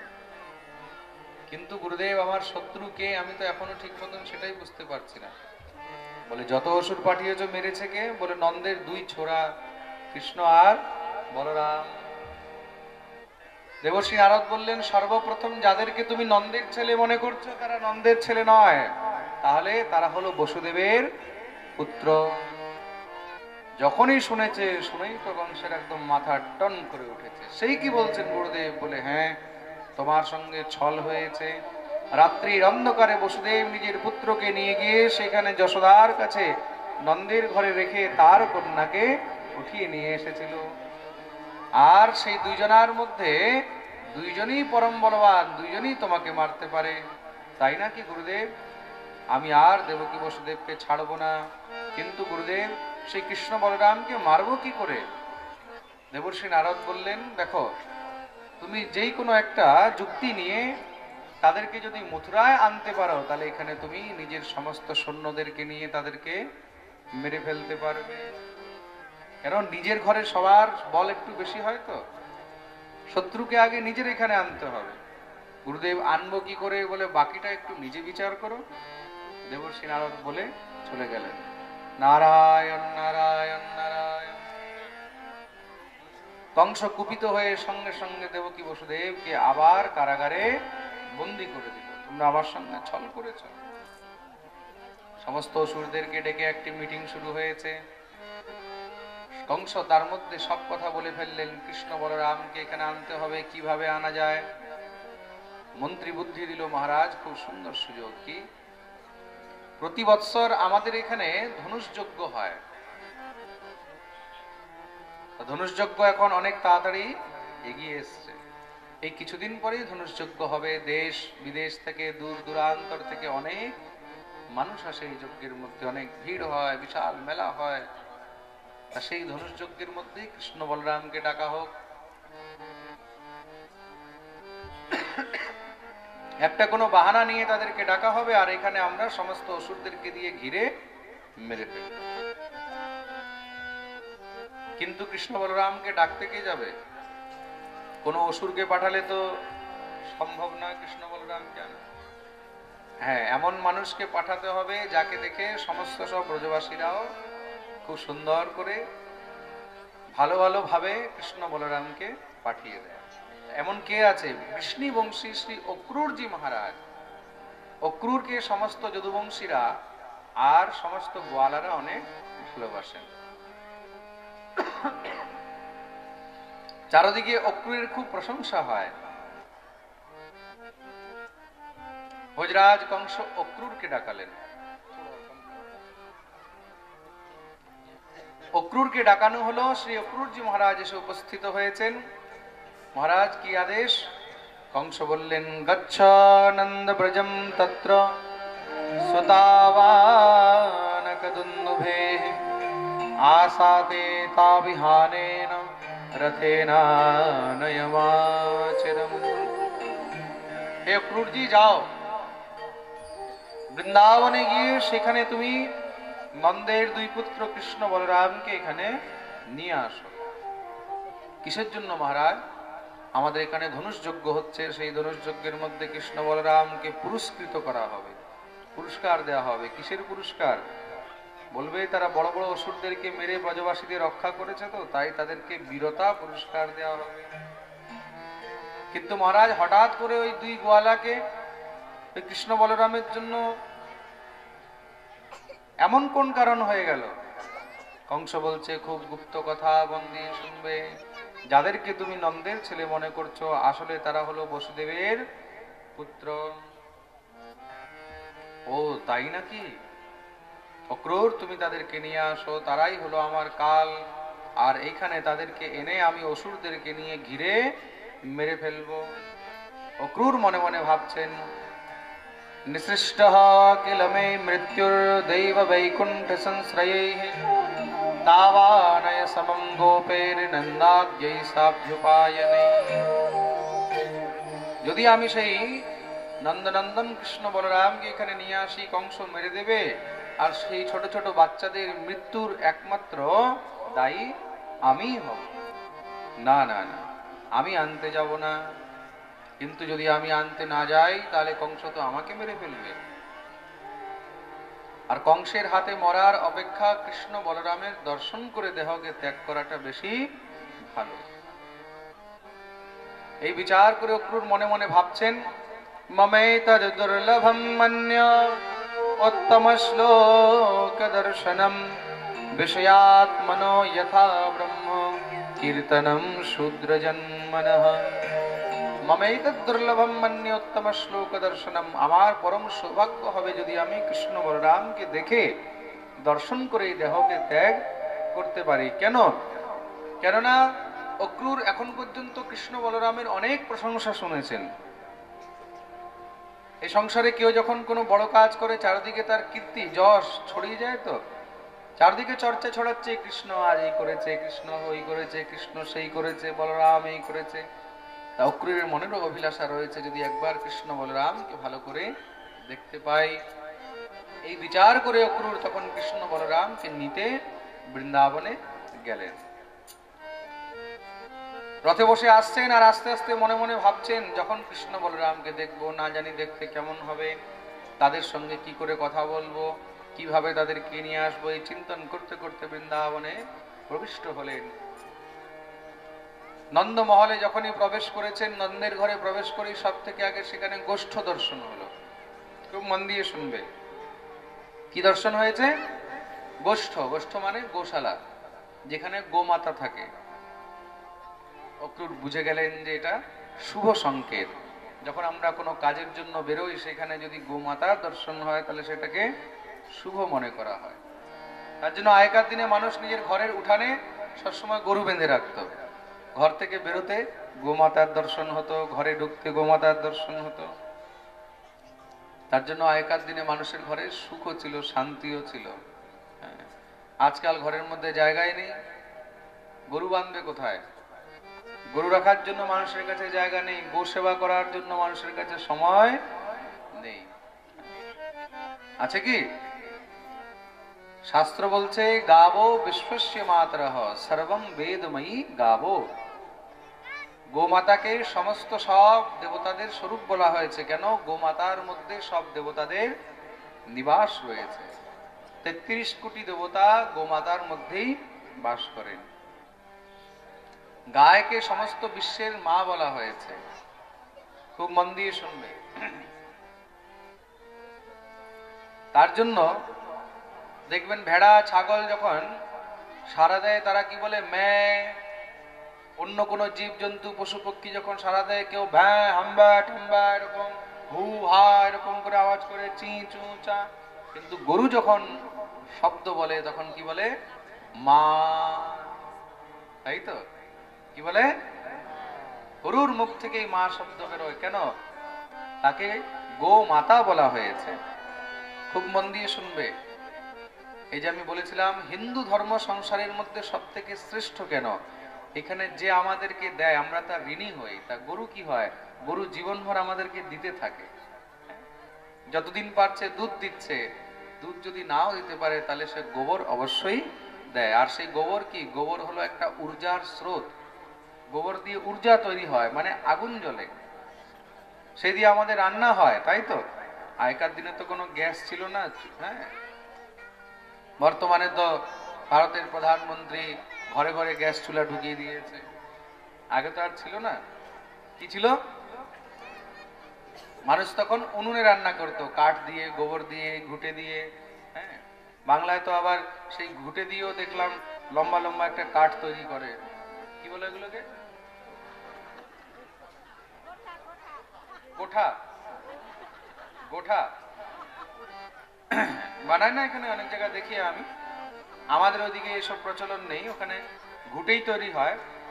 আমাদের ওখানে বলে কন্ডা। কি বলে? কন্ডা। আর ইংলিশে বলে কাউ ডাং কেক। হ্যাঁ, ইংলিশে গোবরকে কি বলে? কাউ ডাং কেক। এখন অনলাইন বিক্রি হচ্ছে কাউ ডাং কেক। হ্যাঁ, আমাকে একজন ফরেনার বলল যে মহারাজ, ভাবলাম ইন্ডিয়ান কাউ ডাং কেক কি। আমি একবার অনলাইন আনিয়ে একটু খেয়ে দেখলাম। খেয়ে দেখছি, ও মাই গড, এটা তো কিছু বিচিত্র কেক। প্রেম সে বলো রাধে রাধে। গোমাতা জীবনভর শুধু আমাদেরকে দিয়ে যাচ্ছে, কিন্তু তার জন্য আমরা তাকে মাতার স্থান দিয়েছি। এই সংসারের মধ্যে যে গোমাতার সেবা করে, বলছে ৩৩ কোটি দেবতার সেবার ফল পাওয়া হয়। গরুর গোবরের মধ্যে লক্ষ্মীর বাস রয়েছে। খুব মন দিয়ে শুনবে। আর গোমূত্রের মধ্যে গঙ্গার বাস রয়েছে। যদি গঙ্গা জল না পাও তাহলে গোমূত্র নিয়েও চারদিকে ছিটিয়ে দিলে সব পবিত্র হয়ে যায়। খুব মন দিয়ে শুনবে। ঘর যদি অপবিত্র হয় তখন কি করা হয়? আদিকাল থেকে নিয়ম চলে এসেছে, তখন গোবর দিয়ে ঘর লিপতে হয়। খুব মন দিয়ে শুনবে। যারা গরুকে কেটে খাচ্ছে না তারাও কিন্তু সেই গোবর দিয়েই নিজের ঘরকে লিপছে, পরিষ্কার করছে। কিন্তু তারা ভুলে যায় যে সেই গোমাতার কত ঋণ আমাদের উপরে রয়েছে। আমরা মায়ের দুগ্ধ পান করি, তার জন্য আমরা তার ঋণী, তাকে মা বলি। আমরা গরুর দুগ্ধ পান করি, তার জন্য তাকেও মাই বলা হয়। পৃথিবীর স্বরূপ হলো গোমাতা। খুব মন দিয়ে শুনবে। গোমাতার যদি কেউ চরণ স্পর্শ করে বা যদি গরুর চরণের সেই ধুলো নিজের মাথার মধ্যে লাগায়, সেটাকে তীর্থের মৃত্তিকা বলা হয়েছে। খুব মন দিয়ে শুনবে। গরুর খুর থেকে যেই মাটি ঝরেছে সেই মাটিকে তীর্থের মৃত্তিকা বলা হয়। আর গো সেবা কিভাবে করতে হয় যদি দেখতে চাও, তাহলে সূর্যবংশী রাজা দিলীপের চরিত্র দেখতে হবে। মহাকবি কালিদাস রঘুবংশমের মধ্যে খুব সুন্দর বর্ণনা করেছেন। এখানে যদি কেউ সংস্কৃতের স্টুডেন্ট থাকে, সংস্কৃতের ছাত্র থাকে, তারা রঘুবংশম অবশ্যই পড়বে বা পড়েছে হয়তো। রঘুবংশমের মধ্যে দিলীপের চরিত্র খুব সুন্দর বর্ণন রয়েছে। দিলীপ গোসেবা কিভাবে করছেন? यस्याखुरन्यास पवित्रपांशु मापासुलानां धुरिकीर्तनीय मार्गं मनुष्येश्वर धर्मपत्नीं श्रुतेर्वार्थं स्मृतिरनुगच्छत। রঘুবংশমের দ্বিতীয় শ্লোক কিন্তু यस्याखुरन्यास पवित्रपांशु। দিলীপ মা ভগবতী গোমাতার সেবা করছেন। কেন? রঘুবংশের মধ্যে সন্তান হচ্ছে না, দিলীপের কোনো পুত্র নেই, তার সূর্যবংশ কি করে আগে বাড়বে? মহারাজ দিলীপ নিজের গুরু বশিষ্ঠের কাছে গেছেন। গুরুদেব বললেন, যাও তুমি গো সেবা করো। গুরুদেব কামধেনুর কন্যা ভগবতী নন্দিনী গোমাতা, সেই গরুর নাম হলো নন্দিনী। বশিষ্ঠের কাছে যে গরু রয়েছে নাম হলো নন্দিনী। তিনি দিলীপকে বললেন, যাও তুমি এর সেবা করো। কেন? একমাত্র গো সেবাতেই তোমার ঘরে পুত্রের জন্ম হবে, আর গো সেবার দ্বারাই এই সূর্য বংশ আগে বাড়বে। তাহলে বিচার করবেন যে গোমাতার সেবায় কেমন সামর্থ্য, কেমন শক্তি রয়েছে। কোন স্ত্রী তার যদি গর্ভ টিকে না, তার যদি সন্তান জন্ম নিয়ে মরে যায়, তাকে নিশ্চয়ই গো সেবা করা উচিত, আর পঞ্চগব্য তাকে পান করা উচিত। খুব মন দিয়ে শুনবে। কোন স্ত্রী তার যদি গর্ভ হয় না, যদি নিজের ফিজিক্যাল কোনো প্রবলেম না থাকে, ডক্টর বলছে যে সব দিক দিয়ে ঠিক আছে, কিন্তু তাও তার সন্তান হচ্ছে না, তখন তাকে মাসিক ধর্মের পরে, মানে 5 দিন পর্যন্ত স্ত্রী যেই ধর্মে থাকে, সেই রজস্বলা নিবৃত্তি যখন হয়, সেই সময় মাথা ধুয়ে 5ম দিনের পরে সেই স্ত্রীকে তখন পঞ্চগব্য পান করা উচিত। পঞ্চগব্য কি কি? দুধ, দই, ঘি, গোবর আর গোমূত্র। স্নান করার পরে কিন্তু কদাচিৎ অনেক সময় স্ত্রীগণ 3য় দিনেও স্নান করে নেয় বা 4র্থ দিনেও স্নান করে, কিন্তু এই যে পদ্ধতি বলা হয়েছে এটা 5ম দিনের পরেই গ্রহণ করা উচিত। প্রেম সে বলো রাধে রাধে। বা 5ম দিনেও গ্রহণ করা যায়। স্ত্রী যখন মাসিক ধর্মে যুক্ত হয়, খুব মন দিয়ে শুনবে কিন্তু, অনেকে প্রশ্ন করে, তখন তাহাকে কোনো প্রকারে ভগবত সেবা, ঠাকুর সেবা বা রন্ধন ইত্যাদির মধ্যে স্পর্শ করা উচিত না। আগেকার দিনে তো রান্নাঘরে ঢুকতেও দিত না। যারা এখানে বয়স্ক, হ্যাঁ, এখানে যারা ঠাকুমারা বসে রয়েছে তারা ভালো করে জানবে, আগে ঢুকতেও দেওয়া হতো না রান্নাঘরে, তাই তো? স্পর্শ করতে দেওয়া হতো না। আজকাল তো যা পারছে তাই করছে সব। হ্যাঁ, সেই অবস্থায় দেখুন, এটা তো আমাদের শাস্ত্র বলছে, কিন্তু বিজ্ঞানও বলছে যে স্ত্রী যখন মাসিক ধর্মে হয় সেটা একটা হাইজেনিক টাইম হয়। সে সময় কিন্তু অনেক প্রকারের রোগ ব্যাধিও ছড়াতে পারে, তার জন্য তাকে রন্ধন ইত্যাদি থেকে দূরে থাকা উচিত। সেটা তার জন্যই কিন্তু হানিকর। কিন্তু আমাদের ধর্ম অনেক আগের থেকে বলে দিয়েছে, খুব মন দিয়ে শুনবে কিন্তু, স্ত্রীকে মাসিক ধর্মের সময় কোনো প্রকারের রান্নার কাজ ইত্যাদি করা উচিত নয়, এবং তাকে দিয়ে কোনো প্রকারের ভারী কাজ বা কোনো প্রকারের বলপূর্বক কাজ যেগুলো হয় সেগুলো করানো উচিত নয়। স্ত্রীকে সেই সময় স্বামীর সঙ্গেও ঘুমানো উচিত নয়, তার থেকে দূরেই থাকা উচিত। এবং সে সময় তাকে আলাদা করে বিছানাও দেওয়ার রীতি রয়েছে। এগুলো কিন্তু নিয়ম। এই নিয়মগুলো মেনে চললে ঘরের মধ্যে কখনো কোনো প্রকারের অনিষ্ট হবে না। এগুলো মেনে চলা উচিত। বিশেষ করে 3 দিন পর্যন্ত, খুব মন দিয়ে শুনবে কিন্তু, 3 দিন পর্যন্ত স্ত্রীকে মাসিক ধর্মের মধ্যে কোনো প্রকারে গৃহে ভগবত কার্য এবং অন্যান্য কোনো পবিত্র কার্যের মধ্যে হাত লাগাতে নেই। চতুর্থ দিনে গিয়ে সে স্বামীর কিন্তু সেবা করতে পারে।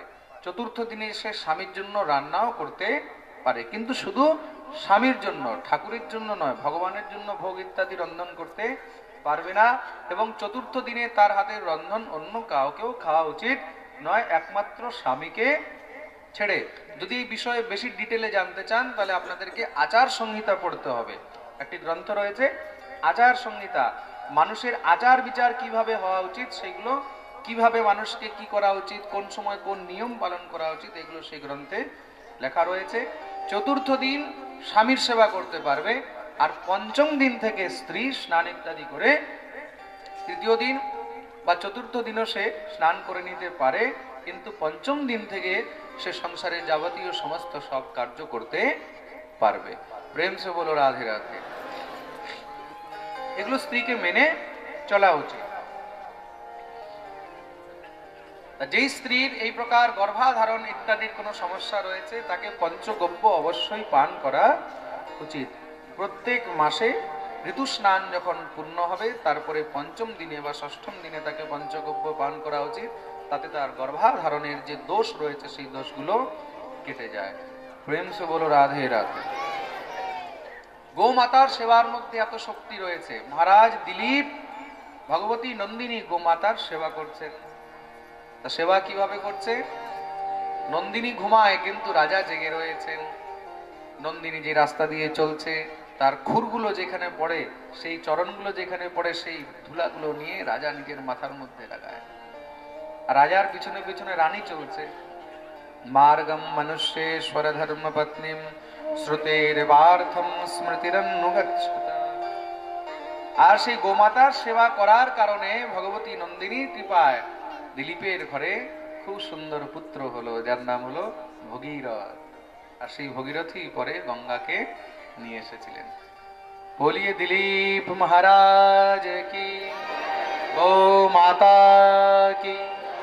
তার জন্য যত পারবে গোমাতার সেবা করবে। খুব মন দিয়ে শুনবে, যদি গোমাতার সেবা ঘরে না করতে পারো তাহলে গোমাতার নিমিত্তে একটা রুটি হলেও নিত্য অবশ্যই দান করবে। যেখানে গোশালা আছে, যেখানে গো সেবা হয়, সেখানে একটি রুটি নিত্য অবশ্যই দান করা উচিত। হ্যাঁ, রোজ একটা রুটির হিসাবে কিছু টাকা বাঁচিয়ে রাখবে, গোগ্রাস বাঁচিয়ে রাখবে। মাস পুরো হলে বা বছর পুরো হলে কোনো গোশালায় সেটা দান করে দেবে, তাহলে সেটা তোমার গোসেবায় লেগে যাবে। পাশে কোথাও গোশালা থাকলে বা গরু থাকলে সেখানে তার সেবা অবশ্যই করবে। প্রেম সে বলো রাধে রাধে। বলছে যদি কোথাও কোনো গোমাতার উপরে অত্যাচার হয়, গো হত্যা হয়, বলছে সেখানে দুর্ভিক্ষ হয়, অকাল হয়, মহামারী হয়, সেখানে প্রজার বিনাশ হয়ে যায়। গোহত্যার এত বড় পাপ, তার জন্য যদি কোথাও গোহত্যা হয় সঙ্গে সঙ্গে তার প্রতিবাদ করা উচিত। শাস্ত্র বলছে কেউ যদি গোহত্যা করেছে তাকে মেরে দিলেও কোনো অপরাধ নেই। জীবনে কখনো গোহত্যা নিজের চোখের সামনে দেখে সহ্য করবে না।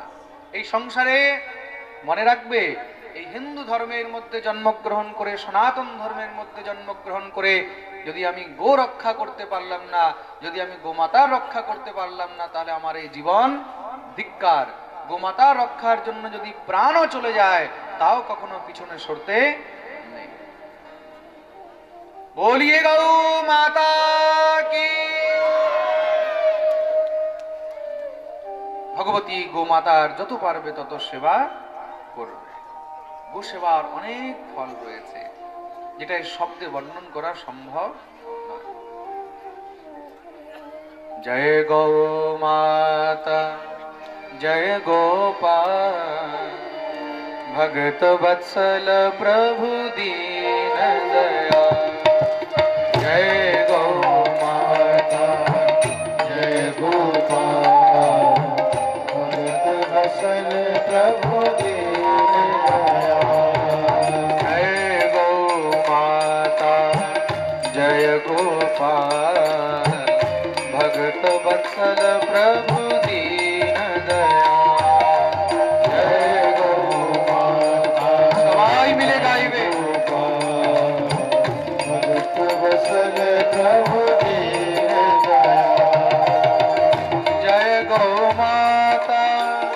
जय गोपाल जय गोपाल जय गोपाल भगत वत्सल प्रभु दीन दयाल भगत वत्सल प्रभु दीन दयाल जय गौ माता जय गोपाल भगत वत्सल प्रभु दीन दयाल जय गो माता जय गोपाल भगत वत्सल प्रभु दीन दयाल भगत वत्सल प्रभु दीन दयाल भगत वत्सल प्रभु दीन दयाल भगत वत्सल प्रभु दीन दयाल भगत वत्सल प्रभु दीन दयाल बोलिए गौ माता की धरती माता की কত সৌভাগ্যবান আমরা ভাবুন সংসার যাকে পশু বলে আমরা তাকেও মা বলি তাই তো এই ধর্মের মধ্যে এই সংস্কৃতির মধ্যে কত সংস্কার রয়েছে আমাদের এই পরম্পরার মধ্যে কত সম্পত্তি রয়েছে কত ঊর্জা রয়েছে যে আমরা একটা জীবকে পর্যন্ত মা বলি আমরা তাকে সম্মান দিতে জানি আমরা বৃক্ষকেও মা বলি তাই তো তুলসীকে কি বলি মাই তো বলি এটা খুব সুন্দর প্রসঙ্গ মনে পড়ছে একবার মুঘল বাদশাহ আকবর আর তার মন্ত্রী বীরবল যাচ্ছে আকবর বীরবলের মধ্যে খুব ভালো একটা কম্বিনেশন ছিল তা দুইজন যাচ্ছে চলতে চলতে হঠাৎ করে রাস্তার মধ্যে এক জায়গায় সেখানে সেই গাছপালার মধ্যে কোথাও তুলসী গাছ দেখেছে বীরবল তা তুলসী গাছ দেখে সঙ্গে সঙ্গে বীরবল প্রণাম করেছে আকবর দেখে আশ্চর্য হয়ে গেছে এই কি কাকে প্রণাম করলে বলে মহারাজ সামনে আমাদের তুলসী মাতা ছিল তাই তুলসী মাতাকে দেখে প্রণাম করলাম আরে তোমাদের হিন্দুদের আর কোনো কাজকর্ম নাই যাকে তাকে মা বাপ বলে ডাকতে থাকো গাছকে আবার তুলসী গাছকে বলছে মা নাকি মহারাজ আমাদের ধর্মের মধ্যে এটা মাতৃস্থান রাখে তাকে আমরা মাতা বলি আকবর রেগে গিয়ে সঙ্গে সঙ্গে কি করেছে সেই তুলসী গাছটাকে একদম তুলে ছুঁড়ে ফেলে দিয়েছে নে তোর মাকে ছুঁড়ে ফেলে দিল কি হবে বল বীরবল চুপ রয়ে গেছে কিছুক্ষণ আরো এগিয়ে গেছে বীরবল তো পরম বুদ্ধিমান অনেক জ্ঞানী বীরবল মনে মনে ভাবছে যে আকবরকে সাজা তো দিতেই হবে যখন আরেকটু এগিয়ে গেছে আরেকটু এগিয়ে গিয়ে সামনেই মহারাজ দেখতে পেয়েছে বিচুটি পাতার গাছ বীরবল এবার আগে তো খালি এমনি করে প্রণাম করেছিল এবার একদম সাষ্টাঙ্গ দণ্ডবত হয়ে প্রণাম করেছে একদম মাটিতে ঘুমিয়ে গিয়ে আকবরের তো মাথা খারাপ হয়ে গেছে এবার আবার কোন মা এসছে বলে না মহারাজ এবার মা না এবার বাবা এসছে সামনে বাবা বলে আগে মা ছিল এবার বাবাকে দেখেছি তাই প্রণাম করলাম আচ্ছা তাই নাকি তোর বাপকেও দেখাচ্ছি বলে আকবর সঙ্গে সঙ্গে গিয়ে যখনই বিচুটি পাতার মহারাজ ভিতরে ঢুকেছে গিয়ে তুলাতুলি